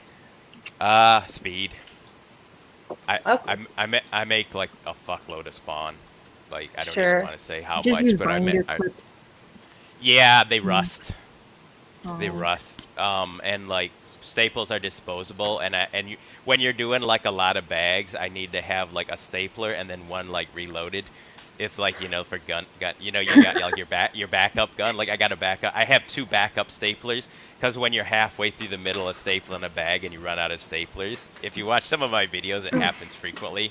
Like, I've learned to like load staplers with like one hand while I'm still holding the bag. Like, Yeah. it's kind of like a speed loader. I don't know. I'm from Michigan. We like guns. But yeah, it's really, again, back to the kind of thing, like, what works. Here's one more thing I want to mention, you guys. Spawn. We're talking all about environment. It's all about, if you have clean spawn, it will fruit. 100%. If you have a bag of shitty, I don't care, it's a bag, a turkey baster bag, or whatever, turkey roaster bag, a tub, if you have clean spawn, it will fruit. If you let it sit long enough, and the reason why it, I mean, if it dehydrates to the point where it's like a cracker, you know, Yeah, like, sure. it might not fruit. But if you let, like, good spawn sit in a bag for... Forever. You don't... Man. Forever. And if it I've doesn't let fruit... it No, sit for here's like the thing. 6 months and it'll fruit out of no substrate. Oh, It'll yeah. just fruit. Yeah. They'll Oh, fruit I on wish my agar pictures plates. would have come through. Agar plates too. Yeah.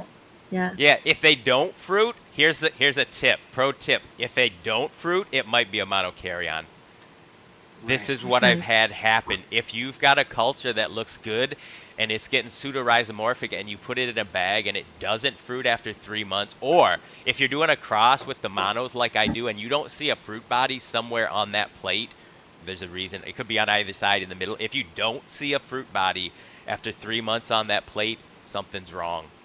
Something's wrong. In fact, I got so behind on my crosses where I'll now wait for the auger plate to fruit and then I clone the fruit. Right. Oh, that's So that I'm not... We do the same. Yeah. It's a Yeah. good idea. I've So done with that the- too. Yeah, it's a great idea. It's kind of like practicality, because if you get behind on your plates and you want to make sure it's clean, just clone a fruit. Rather than subculture in some nasty, manky part of the plate, just clone the fruit. And then you know it's good. You know it's a dikaryon, and it's probably... but that being said, you know, you run out of room after a while. Yeah. I got reprimanded for my use of bench space the other day. Like, I noticed that you work in like a big. Is that a shared space?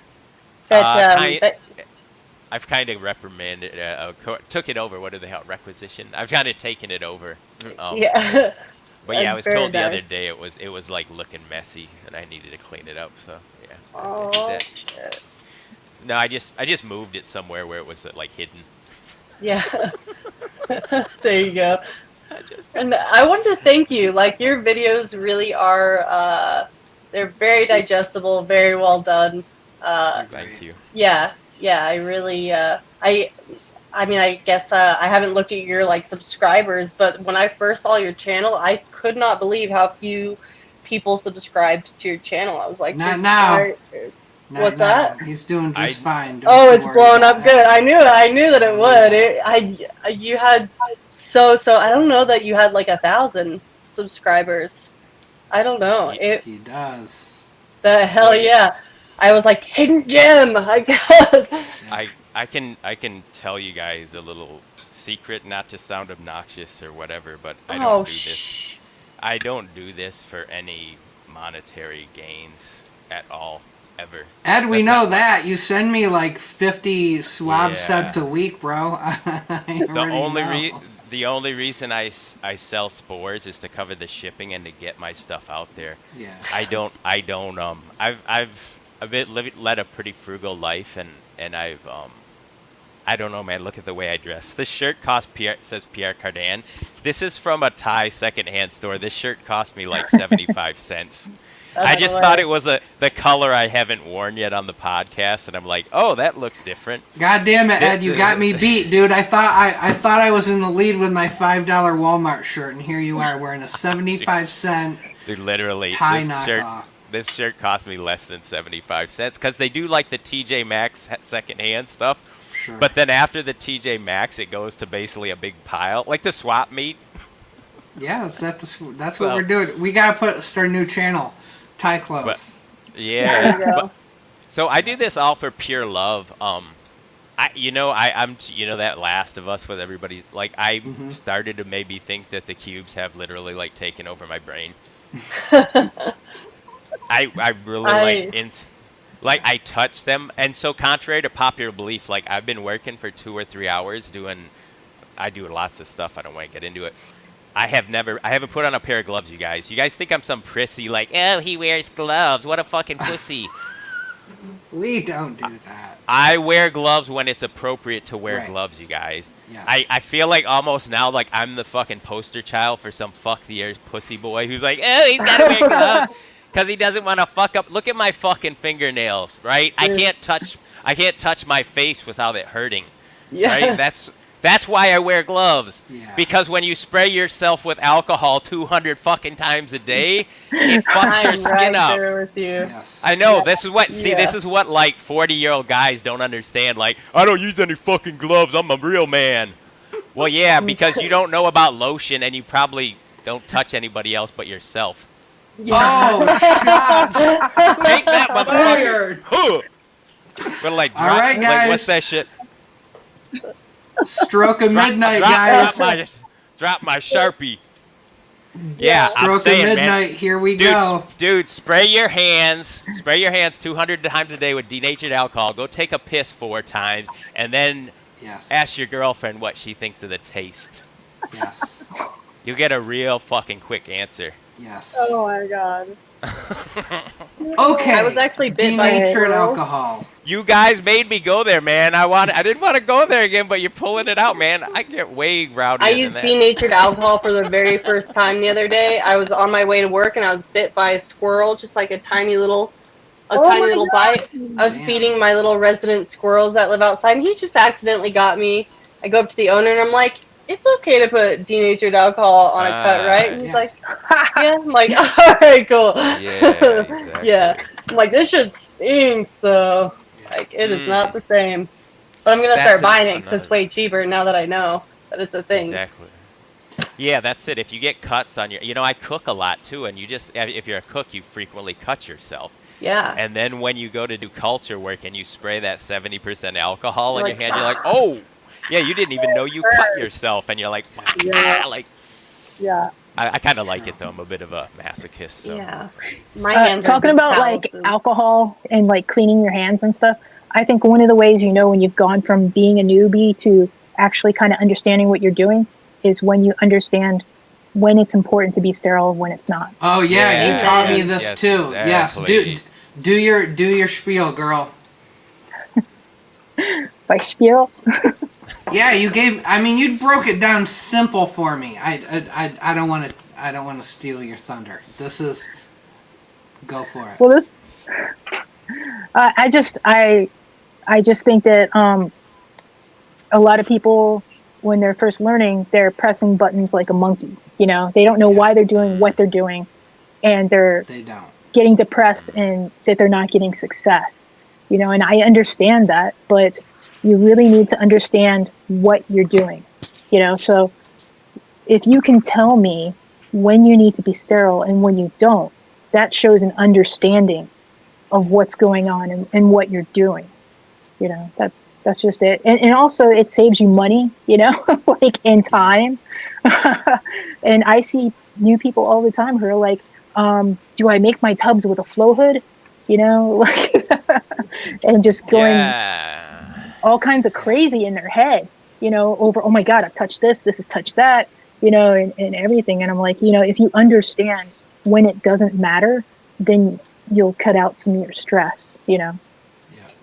Totally. Don't make substrate in front. Don't mix your sub and spawn in front of a hood, because if you've got all that stuff was on the floor or somewhere else, and you're mixing dirty ass substrate where you should be doing, but that's like virginal area. Yes. That 2x4 feet in front of your hood, that's like a virginal. Like there should be nothing on there except for denatured alcohol and scalpels and plates. Like don't get all fancy. Be like, hey, let's do it on the washing machine. Go to the washing machine. No. You guys, I got a sick mind. I'm sorry. But yeah, like she's saying, don't get confused. Like you don't need to be sterile sometimes. Like if you're mixing substrate with your spawn, if your spawn is clean, you should. If your spawn's not clean, you're fucked from the beginning. Yeah. Right. You can run bacterial spawn if you're looking for mutants or weird stuff, or that's your last bag. But here's the thing also. If you get something you should have backups. Like there's always like backups of backups. If you're gonna do it, don't like make one bag of spawn, make like 2 bags of spawn. Or if you're psycho like me, make like 20 more bags of spawn. Yo, thanks for sharing that, Santana. I am ashamed to say that I mostly set my tubs like in on my set, but I'm like a clean freak. I pull my fucking table out and I bleach everything, but I do set my tubs in my lab, and I'm not gonna. Maybe I'll set them on like this counter over here. That's just free space. But that's good to know. I learned something today. Thank you for that. You're welcome. Yep. I spent a lot of years in manufacturing, and so I when I think of things about like when I'm cultivating, I want to grow a good product, but you know what? I don't want to grow the absolute freaking best you're ever gonna see, because that's bleeding edge. You know, I'm gonna spend a lot more of my time, a lot more of my money and equipment and everything just to get that tiny little bit more. Yeah. I look for the sweet spot between my work time and money, you know. Power band, girl. Sure. You want Yeah. this? It's like See, an engine. Where at your RPMs do you get the most horsepower? Yes. Yes. You For gotta sure. always ask yourself, is this worth it? Yes. I'm always working. But But now- I love it. You told me, you were like, it's so important to know when you absolutely must be just neurotically sterile. And you were like, your agar work has to be perfect. There's no room for it, because if your petri dishes are contaminated, then your grain spawn's going to be contaminated. You're done. So you really emphasized that for me, and that's when I went and got one of those desktop air purifiers and ran that garment bag tech that a bunch of people on Facebook told me didn't work, even though it worked fucking great, and they didn't know what the hell they were talking about. And everything got better from that point on, because I made sure that those petri dishes look good. Yeah. So my turn. Go. Yeah. So I buy all my bags from P-Funk, you know that. I started only with millet. No, I started with millet. Didn't Millet, like it yeah. very much because it would get like all goopy and stuff, and sometimes it didn't go all the way. Didn't work for me. I saw the Milo. I started Milo, loved it, and then it came out with drippy corn, which I love it too. And I just when it's just a fresh bag, I put agar in it Mhm. and I seal it. Sorry, and or I test my liquid culture and I inject it. But I love grain to grain. So Mhm. what I do, I usually open. Of course, I do wrap it with a little alcohol, and I do grain to grain, and I wait that it's 30% colonized, and then I mix it. Sometimes I mix it again if I'm not sure, 90%. Sometimes I don't, Mhm. and then when it's completely white, I can tell when it's milky. But sometimes it does get this, and I wanted to ask Ed this question. Sometimes I get a little bit. What is it? The Girl, you liquid- got to get it way up to the camera. what The is it? metabolites. Is it yellow Metabolites. metabolites? Yeah, can you guys That's what it explain looks that? It's a little bit of liquid at the end. I still Myco get P. Mike P. Yeah. yeah, so I still get my tabs that they do flashes and stuff. But I notice when it's like milky white, beautiful. And so not as beautiful. But I'm a newbie, so Oh, we lost audio on Ed. Ed, just turn. I'm gonna pull your video off. Just come back on. That seemed to fix it the last time. Oh, is the time again? Is that time? yeah, it is that time. Here, I'm gonna pull you. Just come back. That fixed it the last time. I'm just gonna kick him. There we go. Kick that out. So we can Booted. come back. This happened last time. This is Bangkok. He said like the power will just go out like all the time. I believe I it. thought it was like a major city, but no, it's a major city in Thailand. So Flying out of Bangkok was the most insane. Like, you look out the window and it was just like nothing else I've ever seen before. It is the most industrial, like, packed oh, place on earth I've ever been. yeah. Nice. Yeah, but I could see how power out there might be like Right. there's yeah. They're using up that power. All right, Ed, Yeah. can we hear you? I'm back yet. No, there's okay. It's your audio. It just hit 12 o'clock. Well, noon. See, Yeah. it's that. We know that Everybody's about watching their Thai soap operas now, dude. I gotta start Yeah. Hey, Ginevra, I just want to say that I think it's cool that you're embracing using vendors for grain and stuff like that. Yeah. And I think it's cool that we have some vendors on here. with us. And I think a lot of advice new people get in that the shroom groups is everyone yells at them and says, no, you have to make everything yourself and you have to do it all at once and learn everything at once. And I'm always like, no, like if you're going to really learn what you're doing, and if you want to troubleshoot when you screw up, start with good vendors and take it one step at a time. Learn one thing at a time. Yeah, you taught me this whole. You taught me that whole method. Yeah, I was speak on that as a vendor. Yeah. So for me, like I would get that a lot, like being in groups like, oh, people should just be making their own stuff, you know, like, and then they get bullied for not making their own stuff. And I would always step in and just be like, you don't know where these people are. Like, You don't know anything. I mean, you about have to think about, as a community, there's a lot of people in this community that are dealing with, you know, their mental health. And maybe it's just not something that they want to spend, you know, the money on. Maybe they don't have the resources, or maybe they don't have the time or the mental space to learn to do everything.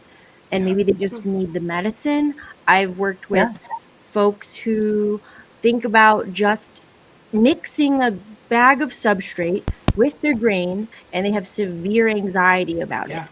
And if I could make something easier, and that's why I do what I do. If I can make something easier and take the time to make it easier for them, then I'll do it because I can. But not everyone can. And they also don't deserve to be, they're not any less of a cultivator because they're using pre-made stuff. Agreed. And sometimes you just need that success. Like the overhydrating grains in the beginning for me was such a struggle. Did my camera just cut out again? No, you're good. No, you're good. Oh. My microphone. Oh, okay. I guess it did. Oh. Am I okay? Uh-oh. Yeah, you're not sounding as good as you did before, but you're sounding better. Yeah, like you did last time. Yeah. Dude, we'll buy him a new one. We're gonna buy him a new one. Yeah, we need to, my next package out to Ed's gonna include some nice gear. You want to know what I started telling people who would say that, because people love to do this. Like it's like shaming you for not doing something. Every time I hear somebody say that, I go, "Oh yeah, did you build your own fucking house? Oh, you didn't you didn't change your own oil? Oh, when your washing machine broke, you just bought a new one, you didn't fix it? Like, did shut you the go to fuck a up. restaurant? We did do you this cook your all. Own dinner? Yeah, did you cook every dinner you've ever made? Did you grow your own food? Like, that's how absurd that reasoning is. It doesn't make any sense. Yeah, and but it's so much cheaper. Yeah, it is. It's cheaper to build your own house. Trust me, I used to build fucking houses for a living. Build your own goddamn house, it's way cheaper. But not everybody can do that. Yeah. Not everybody has time to do that. Not everybody knows how to do it. It is okay to go, I don't like making agar plates. I'm going to buy them from Christina. It's okay to go, you know what? It's also okay to go, I don't like growing mushrooms. I'm going to buy them from Casey. I'm going to buy them from Ed. I'm going to buy them from Geeky. I'm going to buy them from Santana. It is okay to not do a part of this process. Yeah. Yeah. Hey, can I say my quick spiel about it? And I get a lot of flack for this. Like, when I say this, I get a lot of, just a lot of flack for it. I tell people, listen, if you've never grown mushrooms before, the very first thing I would recommend to do is buy one of those, like lion's mane kits, you know, where you just spray it or whatever, right? And people are like, why would you do that, right? And I'm like, because this hobby is really about getting used to sight, smell, feel, touch, you know, right? So get that, start that up, right? And then while you're doing that, start doing your research, start doing your videos and everything like that, right? And then you can follow along with that lion's mane or oyster or whatever, you know, you get the tactile feel of it. And it starts you with a success. You've grown this mushroom already, right? You starting with success is awesome, right? So now you've done you're doing your research, you're taking in videos. How you can tell you're ready for the next step? Can you tell me what an SAB is? Can you tell me why you need one? Okay, if you can, let's get started on making one. If you can't, go back to step one. Yeah. Yeah. You know? Yeah, And that then- first win becomes is a, so um, crucial, getting the 1st Mm-hmm. win. Yeah. There are some people who come to me and are like, yeah, I don't know, I think I'm done with this. I'm gonna, they're like, they're gonna quit, but they're also talking to me, so they're not quite ready to quit yet. But Yeah. but I say, hey, dude, you know what? If you don't buy a flow hood right now, fuck off. No, I'm kidding. Right? Like, that's some of the attitudes of these people. Is Yeah. like, I mean, dude, you gotta Yeah. fucking do everything, bro. You gotta fucking. But if you don't You pour your gotta own brush agar, those who people are you? off, though. Yeah. What's that? Like, like, don't get hung up on those people. Just Yeah. move on to the next. I know it's easier said than done. Yeah, maybe not. I don't know.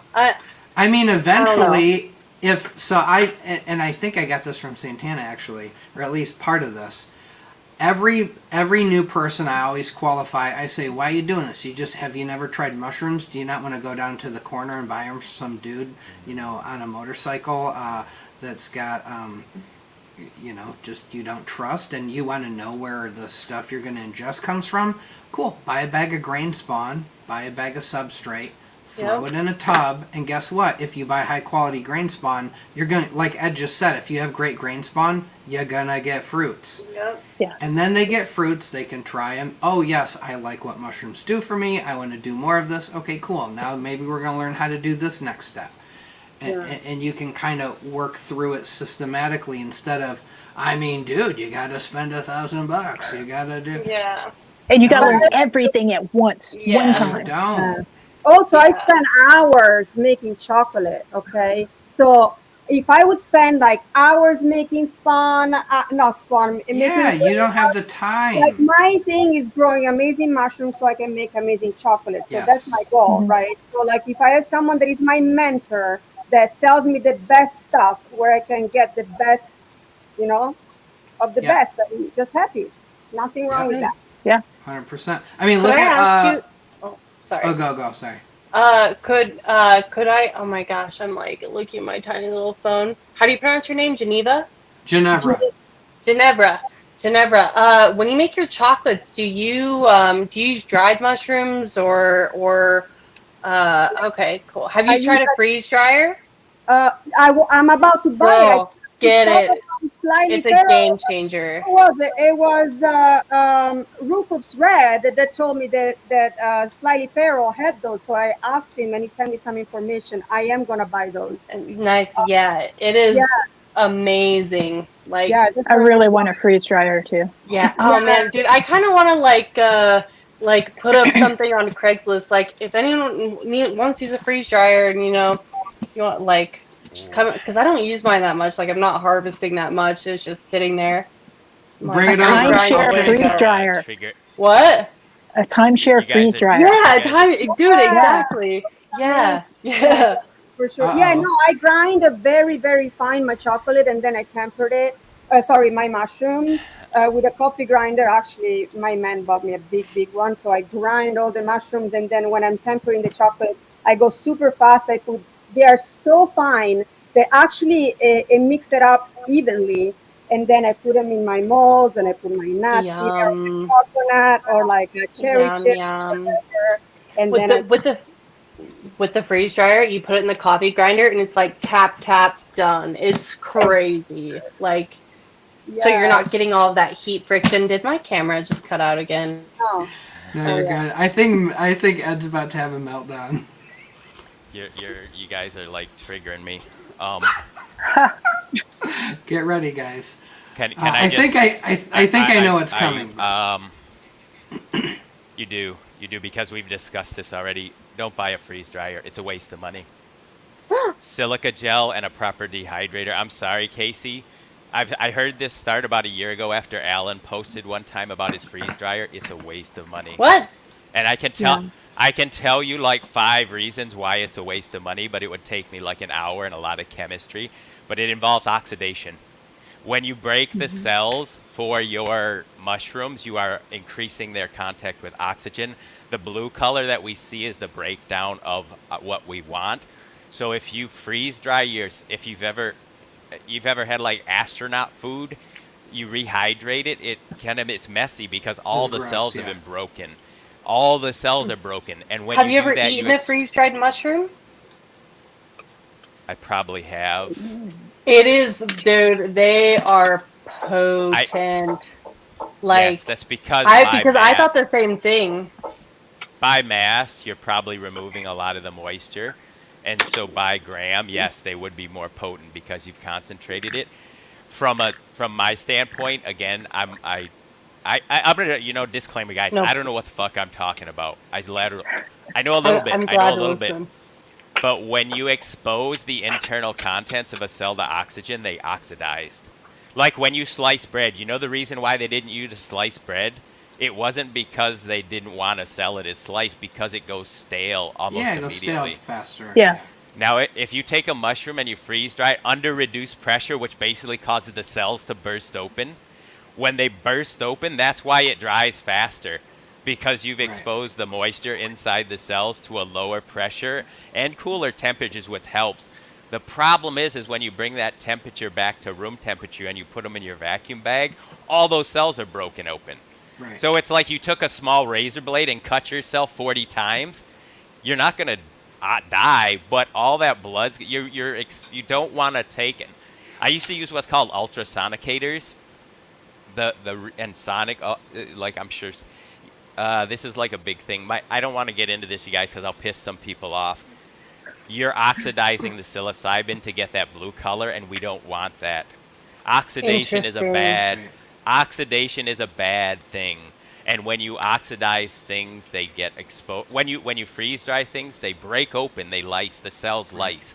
And that's what we do when we want things to get like Interesting. degraded. I want to pick your brain further about that sometime because So- I am very interested. I would posit a question to you though. Okay. So I totally hear what you're saying, right? And I agree with the science of what you're saying. That's completely true, right? In food manufacturing, we realize that a lot of the processes we put food through make the food of a lesser quality, right? So what we do is sometimes for some processes, you have to start with a higher grade of fruit, right? Exactly. And when I say fruit, I'm talking like tomatoes, apples, oranges, just stuff like that, right? From my experience, right? So I hear what you're saying about the mushrooms, right? But what if you're okay with losing some of that potency, right? And you start with a higher potent mushroom, and so you're okay to lose some of that, and the end product is something that's really good. Why wouldn't you just use that potent mushroom and dry them the traditional way? If you go to a Chinese because- Well, I've heard Food. that subjecting it to heat is also. So I've heard that You don't- slow you don't- freezing them. all of this It's is all oxygen. irrelevant. You guys, all I of this know, is I know. irrelevant. You guys are talking about One day I things want to that have are a conversation with you about it because I want to understand better. posts me that too. have been going on. You know, psilocybin degrades at over 200 degrees Celsius. You know how fucking hot that is? Yeah, That it's is like Yeah, a too hot hot. piece of metal in this. I thought Our it dehydrators never ever get past 100. You know why? Because water boils at 100 degrees Celsius, 212 Fahrenheit. Psilocybin doesn't degrade till like 400 degrees Fahrenheit. So you I can didn't crank realize that. that. Yeah. Well, I Mhm. know about this stuff. Yeah, Yes. learned two things today. So Yeah, when you can crank, go full on your dehydrator and not worry about it. Yeah, exactly. The hottest, anything like boiling water, never gets above 100 degrees Celsius because it's boiling water. It's a basic tenet of chemistry and physics. So if you have a mushroom that has water in it, the hottest that mushroom is ever going to get is 100 degrees Celsius. Until it's dry. Yeah. Until it's dry, exactly. Then you get into things like barbecuing and smoking, and we're not talking about that. And so if you're cranking your dry or your food dehydrator, your typical home food dehydrator, up to 9 out of 10, it's not going to like damage the mushrooms. This is proven again and again. I have literally GT that I stored for 5 years, and I almost threw them away. They were in silica gel, like Geeky knows how I do it. Silica gel, so the food dehydrator layer of silica gel, like the stuff they dry flowers with at the bottom, and then a little matte screen, whatever. I ate them. They were like 5, they might have been about 3 years old, and I was like, these are probably shit. I'll eat like 2 grams. Not shit. No shit. I went to the market like an hour later. I'm like, oh my gosh, I gotta go home. Like, I need to go home and like lay on my bed because I thought these were degraded. Here's the thing. But okay, get one final example, guys. Have you ever gone into a Chinese herbal medicine shop? Yeah. Do you see freeze dryers? Do you see? Never. They Well, it's they relatively dry new the invention. But there's a reason though. It's because There's a what reason is your because there's end not goal, that. Yeah, right? sure. If your I mean, end look, goal dude, is to they make look cool. powders and stuff, that's cool, right? But Yeah. if your end goal is to make food, right? There's a different texture. And there's a different way it mixes with food. So I'm not saying to That freeze could dry be. all of your mushrooms. I'm saying if your end goal is an edible, you might want to freeze dry them because it mixes better It might and is prepare less better. chunky. That could be. Yes, that's what I'm saying. haven't No, had I interesting. make capsules. I make capsules all the time, and it works fine. You know what? I got a little I make capsules and edibles all the time. I wanted to learn this from you know what works great? Like these, I have no trouble with this, you guys. I make all my capsules right in that thing. It's Yeah. one of these little like shake machines. Yeah. Works perfectly. Cost me like 20 bucks. I've made thousands of capsules and I literally get it to a dust. So here's the Yeah. problem. Don't put things in there that you haven't had on a proper... So what people get in a rush and they'll try grinding up half-dried fruits. That doesn't work. Yeah, that's No. If I put course dried not. fruits, and you can I leave my fruits on my dryer for 2 or 3 days. No problem at all. What Really? temperature? Well, there's a difference texture though, because like if you go on Etsy right now, you can find Skittles that are freeze dried, right? Girl, don't So get if me I started that's about it too, freeze dried dude. Skittles. So right? Oh So my god, they're point- so good. My point is, if you were to take your reasoning about the freeze drying, there wouldn't be freeze dried Skittles for sale because you could just eat a Skittle. Sure. Yes. But there's a difference. And because of that difference between the regular Skittle and the freeze dried Skittle, that's why there's a market. And that's why there's Yeah. a use. I'm not. Oh, I'm for not. sure. I'm not talking about Skittles. I'm talking about psilocybin. got all those freeze dried Oh, Skittles, yeah. Dude, I don't haven't get me had started one on of the those freeze before. dried Skittles. Oh my god, I'm yeah. like- I love freeze dried Guys, Skittles. if Girl, you I take will send nothing you away some. from this podcast tonight, go buy some freeze-dried Skittles Yeah, on Etsy. yeah. They are crazy. They're good. So good. Sorry, am I like crunching? mic? So we used to talk about this. I know a few guys that own them, including Farrell. They make the fruit look good, right? The fruit looks beautiful. very attractive. So you guys are It's talking pretty. about everything but potency. You're talking Yes. about True that. Skittles and bag appeal. I'm talking Yes. about Yes. psilocybin. And mangoes. I'm talking. Mangoes I'm are talking. good. Oh, and pure you're right, cannabis. 100%. And we agree. Yeah, no, Yeah, you're I am very glad that I'm in you place. told me that because I'm they also I'm not lose- buying a auto or lophanizer Freeze-dried. or whatever it's called at all ever. freeze dryer. For No, the same for reasons. you guys, for like 50 years, the mushroom community has not had freeze dryers for 50 years. Right. The Chinese have been making dried herbal medicine for tens of thousands of years, probably. Do Right, you ever yeah. see a fucking lyophilizer in a Chinese No. medicine shop? No. Hear that? Never. No. I'm sorry, It's I'm just relatively going new from invention. experience. It's apples We to didn't have. oranges. No, it's not. It's It is. Yes. no, it's not. It's dried fruit. It's mushrooms to mushrooms. In the Chinese herbal shop, they sell reishi mushrooms. They sell tataki, dried mushrooms, exactly like we do it. They have never, ever used a food dehydrator for a dried reishi, ever. You know what? For you, what I'm gonna do is I'm gonna harvest the same mushroom. I'm gonna put some in the freeze dryer, some in the regular, and then I'm gonna send them off to this new PCR testing that we have here. But I believe you. I HPLC. HPLC. That's Guys, what I meant. If we're gonna talk about this, It's you guys, we late. got to be specific.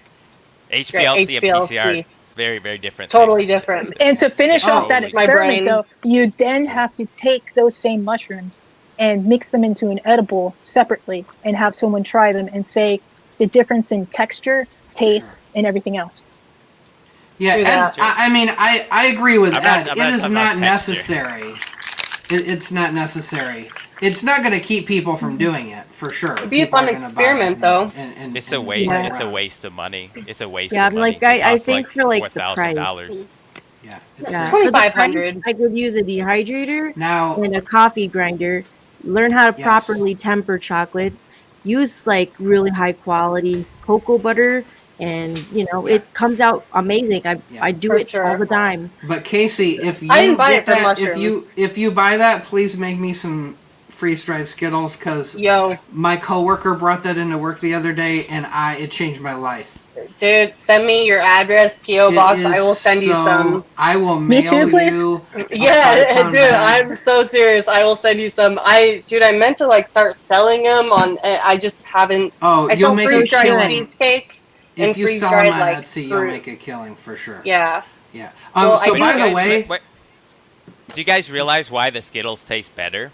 It's the same reason why freeze-dried mushrooms would appear to be stronger. I mean, they just taste better. I don't know. They're You're not, crunchy. no, you guys, come on, mom and minute. This is basic. You're taking out the water, therefore the Skittle flavor gets. There's no Yeah. water in Skittles though. Yes. There's There's a little- no Well, then- water Well, content. then water. why do you? Then why do you Why does it dehydrate explode? them? Why do you dehydrate them if there's no water? Yeah, in there them? is water content. Yeah, there's water there's content in a basically water everything. content in it. I mean, they blow up like a popcorn. I mean, and that's why popcorn, right? That's how popcorn pops. Is there's a little moisture in it, and you heat it up, and it vaporizes it. Well, someone actually did a test. They weighed the Skittles, they put them through the freeze dryer, and they weigh the exact same. So it's not really pulling any water out. They do. They do. No. To what They do. significant figure did they use? It's well they literally they dumped however 5 grams of Skittles onto a scale. And this guy, God, I wish I remember his name. He's a YouTube guy. Wow. They dumped the Skittles on the scale, okay, and then he put them in the freeze dryer, and then dumped those same Skittles back on the scale, weighed the exact same. The question though is like, Does he how many sig figs understand did what he a go? freeze dryer does? How what? Does he understand what a freeze dryer How does? many Well, yeah, sig no, figs? and that's why he's saying it's a waste of time to use the freeze dryer on Skittles. Like you could just Wow, do okay. the end, like heating them up and sucking the air out because you're just like poofing up the middle. I'm not a scientist though. I just So with that example though, with his experiment, my first question is how many sig figs did he go on the weight before and after, right? Because Yeah, who knows? Yeah. yeah. Who knows? I'm But just gonna- I'm sure a lot of people got something out of this video So- though. So Regarding that. I can tell you this: George Selhorn has run these tests as far as shelf life of freeze-dried fruit versus air-dried fruit, and freeze-dried longer. fruits are initially test higher, but their shelf life blows. My vape.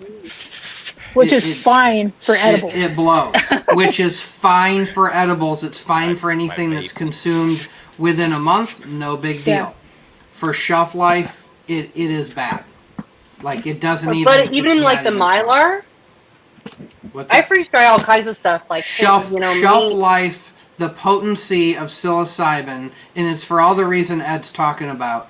If you freeze dry your fruit, it doesn't have as good of a shelf life. It just doesn't. Interesting. Because of all of what he was just saying. I would. So- I I'm would glad, think I'm that's glad a- to know that.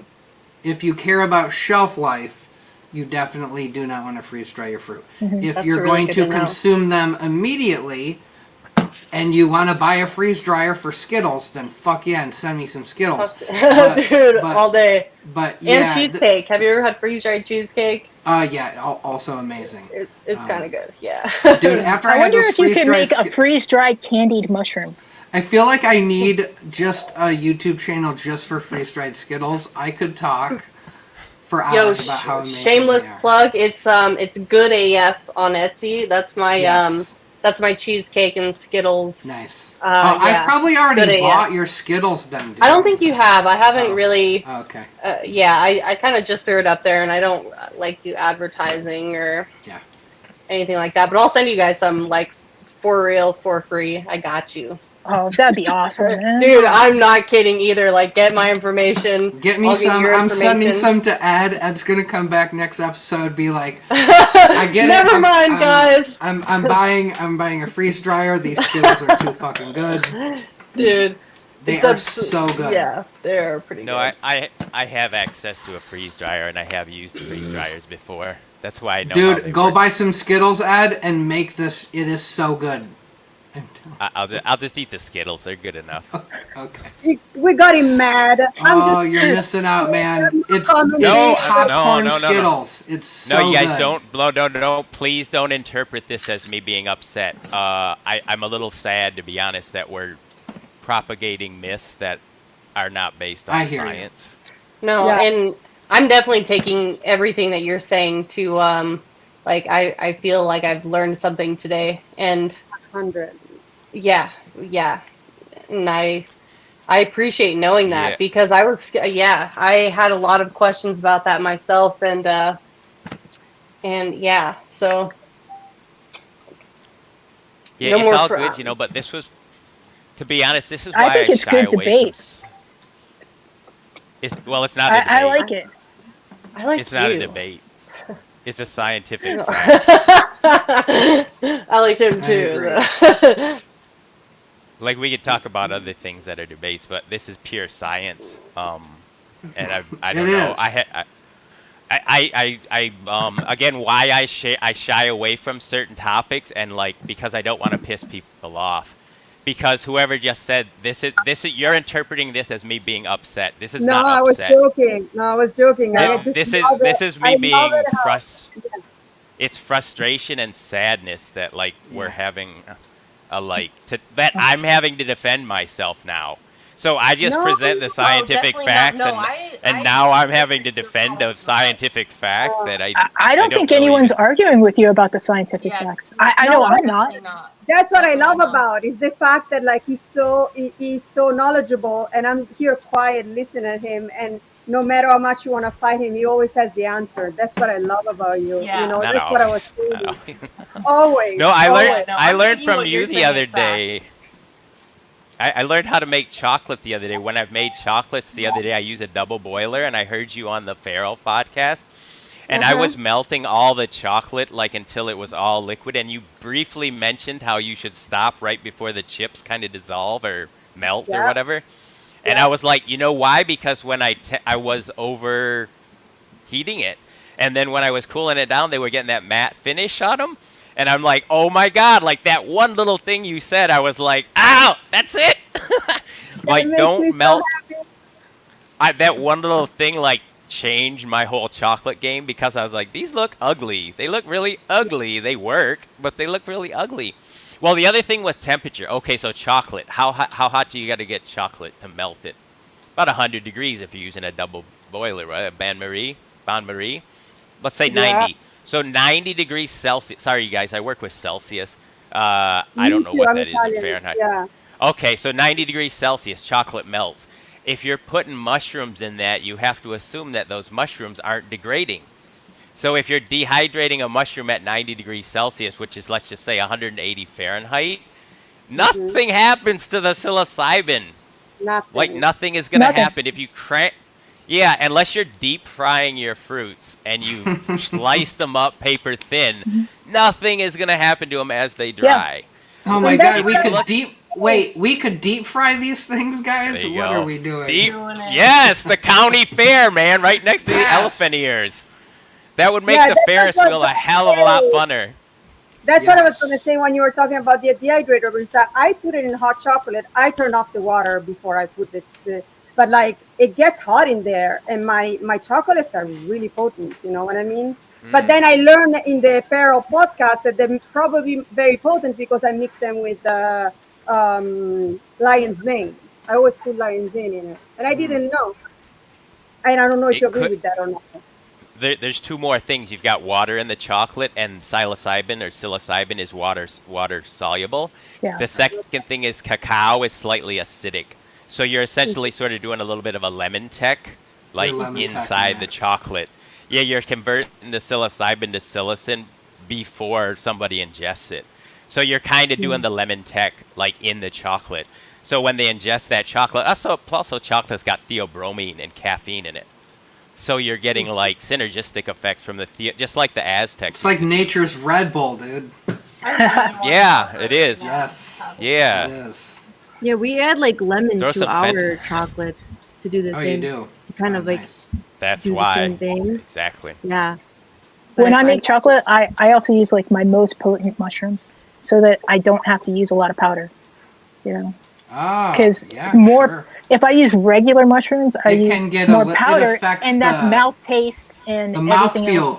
Yes, Yes. mouthfeel. So Yeah. the less the powder to wet ratio, like that, when you're working in food, like and doing recipes and reverse engineering stuff, like you always think about wet to dry ingredients. And a lot of people's chocolate mushrooms that I've eaten have too much powder. You know, where you can keep Agreed. more of that milk chocolatey feel if you just use more potent mushrooms. Yeah, so what I do, because I do strain specific, when I do like a lighter mushrooms, right? Like I do put a little more chocolate in the mold, so I know I can put more powder. Yeah, her bar will be bigger. The butter, right? It weighs bar. more. Yeah. Yeah, it weighs more. Yeah. I So find like it also that Trying to matters have how the you ratio temper the right. chocolate. Like it matters how you temper the chocolate. If you add Yeah. cocoa butter to the chocolate, how the texture is. Because I found like if Yep. it's just you're tempering chocolate and then you're mixing in the powder, it's like cakey. It's like horrible. Mhm. But Yeah. if you add like cocoa butter when you're tempering it to get the temperature down, and then same thing with when you're adding the powder, it's to get the temperature down before you kind of bring it back up. That You know makes a what I difference in add how to the chocolate comes out. it? I add always 1 spoon of Nutella. It makes it that for that reason it makes it perfect. And also I like to add the shredded coconut, you know, Mm. and I put it in it. It makes it perfect, like soft when you bite into it. So good. Yo, I really want to make it to the grocery store before midnight and buy some chocolate right now. Just like, oh, it's so I'll send you some tomorrow. Yeah, though. there you go. We can make a trade. I like making Reese's with them too, like with the so Ooh. the mushrooms mix in with the peanut butter, Oh, and my then the goodness. chocolate is just by itself, you know, so they can bite into it, and it works really well. And I guess that's why that's where I really get the benefit of using more potent mushrooms, because I don't have to use a lot of powder in my peanut butter, so it really hides it. People don't even know they're eating mushrooms at all. Nice. Sounds so bomb. Yeah. Have you guys ever done? But- We did. One year we did hot cocoa bombs. So it's like I don't know what they hot chocolate bomb with the powder and the hot cocoa powder inside for Christmas. They look like little ornaments. Then you just drop it in cool. your hot milk or your warm milk, and then that was fun one year. Never You're done it. invited to Christmas, Christina. Yeah. Spring the cocoa bombs. You know this. And, like, Can I little say one thing spoon. about this? Yeah, This go. is like all of this has to do very much with subjective, personal trip reports. Right. Like if you haven't ingested the chocolates every time consistently and judge your dose, your strain, etc., you can't really say this one is stronger. Like generally when I Yeah, give of my course. friends free drugs, they like them and they're gonna tell me they're strong. Their body, it depends on. I'll get guys who will eat like a full hamburger and like a full plate of chips, you know, French fries, and then eat like 5 grams and be like, they didn't do anything. And I'm like, well, yeah, because your stomach, you don't absorb psilocybin until it's in your small intestines. So if you've got 3 pounds of food in your stomach and then you eat 10, 20, 30 grams dried and you have no liquid, you have no acid, and it doesn't get to your small intestine, you're going to be like, they didn't do anything. And I know because I've eaten them. I know. Like, I'm very He's the guy. personally, I've tripped. I stopped counting at 250. I know what they do to me. Like, you give me a 250 milligram cap, and I know if I ate 5 grams of that, I'm going to be fucking talking to God, right? So when people give their friends mushrooms and then they get some subjective trip report at when they were at a rave or dehydrated or hungover, and they're like, those were the strongest mushrooms I ever had. Like, you got to kind of take it with a grain of salt. Agreed. Yeah, Like, absolutely. you know, like, so these kind of I stopped reading trip reports. And I also know from a purely chemical standpoint, there is not a big difference in the strains. The HPLC, when it gets online and it starts giving us real numbers, I wanted to mention to this you personally, Ginevra. Yeah. There's not a big difference in the strains. So I was doing that. I was marketing different strains in capsules. Oh, I mean, you know, herbal medicine, whatever. And people were like starting to be like, I want this one, I want that one because of this effect and that effect. And one day I ran out of a stock of a certain one, and I just substituted it. They had no clue. And I mean, not that I'm unethical, but if they would have noticed it, I would have gave them like double their money back. But they didn't notice it at all. I tried And the same though. I tried it. I tried it with Jack Frost and White Rhino. I tried it that I gave one and one, and everybody that had Jack Frost as visual, and everybody that has White Rhino has that body coming. How come? The same reason why people buy Porsches instead of Toyotas, because of marketing. Like I would say that especially goes for golden caps. Like all golden caps are really the same to me.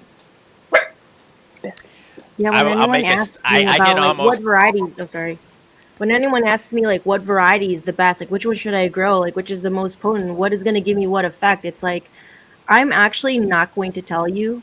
I'm going to tell you pick whichever one and just go with it, because it's all subjective. Like I can't tell you like, oh, you're going to have these visuals and oh, you're going to have this body height. It's like it will differ significantly between people. I mean, I can't tell you you're going to have a good trip, so. Oh, yeah. Like I love Ape and Toxic Requiem.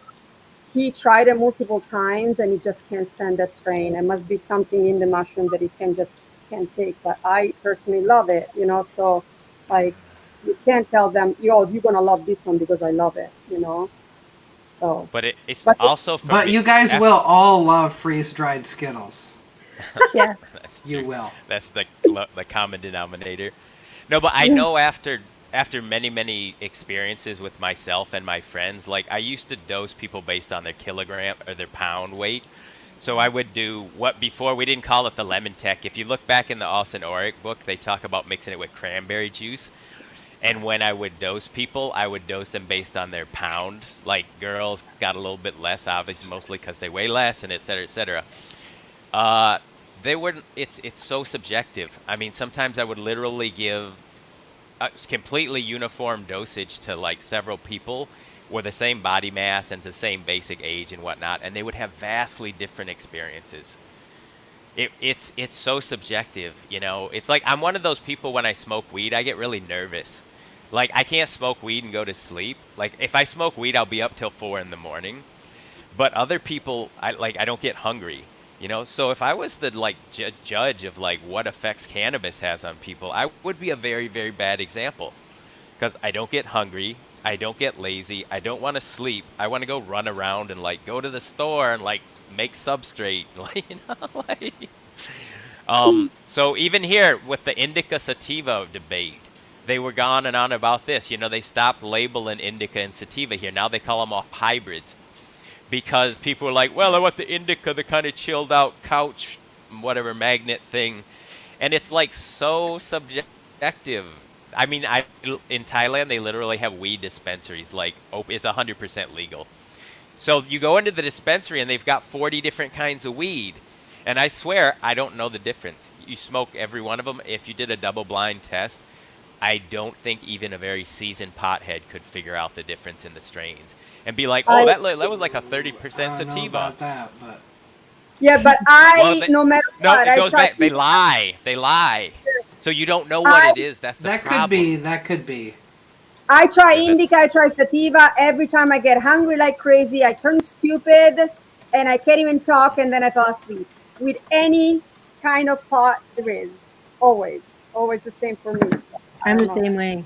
I was telling Geeky and Casey yesterday, I'll start like shaking, like I'll get tremors, and then I'll get really cold, and then I will be super anxious and paranoid after like just one puff of anything. And I used to like dab and stuff, but then I would literally go through like psychosis just from like I really can't. Yeah, that happens to me quite often also. So not a all good right, guys. So the moral of the story is maybe wait on your freeze dryer, but definitely buy I'm just trying to freeze-dried save money. Skittles. Yes. We're going to actually be talking a little bit more. We got a few plans with some HPLC testing labs coming up here. So we'll be getting even deeper than we did the first time with the HPLC, talking a little bit more about protocols and about more alkaloids and what we can learn from them and stuff like that. And so the dialogue is ongoing. I want to thank all the ladies for coming on tonight, and then listen to two dudes at the end talk about Skittles and all that stuff. Later on tonight, I might be a lady. He does live in Thailand. This is one quick shave away from becoming a lady. I don't know. He can get pretty real fast, guys. Ladies. All right. Well, I want to thank Krystyna Chen of the Myco Grow, Ginevra of Grow Srooms, Casey Strange of Basement Culture, and Santana, aka Mush Love for You, and then our Ed McMahon of the show, Ed. Yes. Yeah, you guys are awesome. And Thank you so much. Come back on and chat with you and have my photos ready this time. God, I was so Yeah, I mean, you guys are all going to be back on. Don't worry. We're going to do this for, I'm not going to die for another 40 years, guys. So we got time. Don't worry about it. We're all going to, 30 years from now, we're going to be like, do you guys remember when Ed got mad? Geeky was talking about Skittles and... Those kids... Anyway, guys, thank you so much. I want to have the guests stick around for just a second because I got to make sure that all your recordings are uploading properly. Until next week. Next week's going to be a banger. We only got Philly Golden Teacher. We only got, the one, the only Willie Myco. We got 90-second Mycology. We got Myco Punks and recently added Fun Guy Fruits. We're all going to be talking about navigating social media. It's not easy. Hopefully trying to glean some wisdom from these guys and figure out, some next moves and best moves. Until next week, take care, guys. Love Bye. you.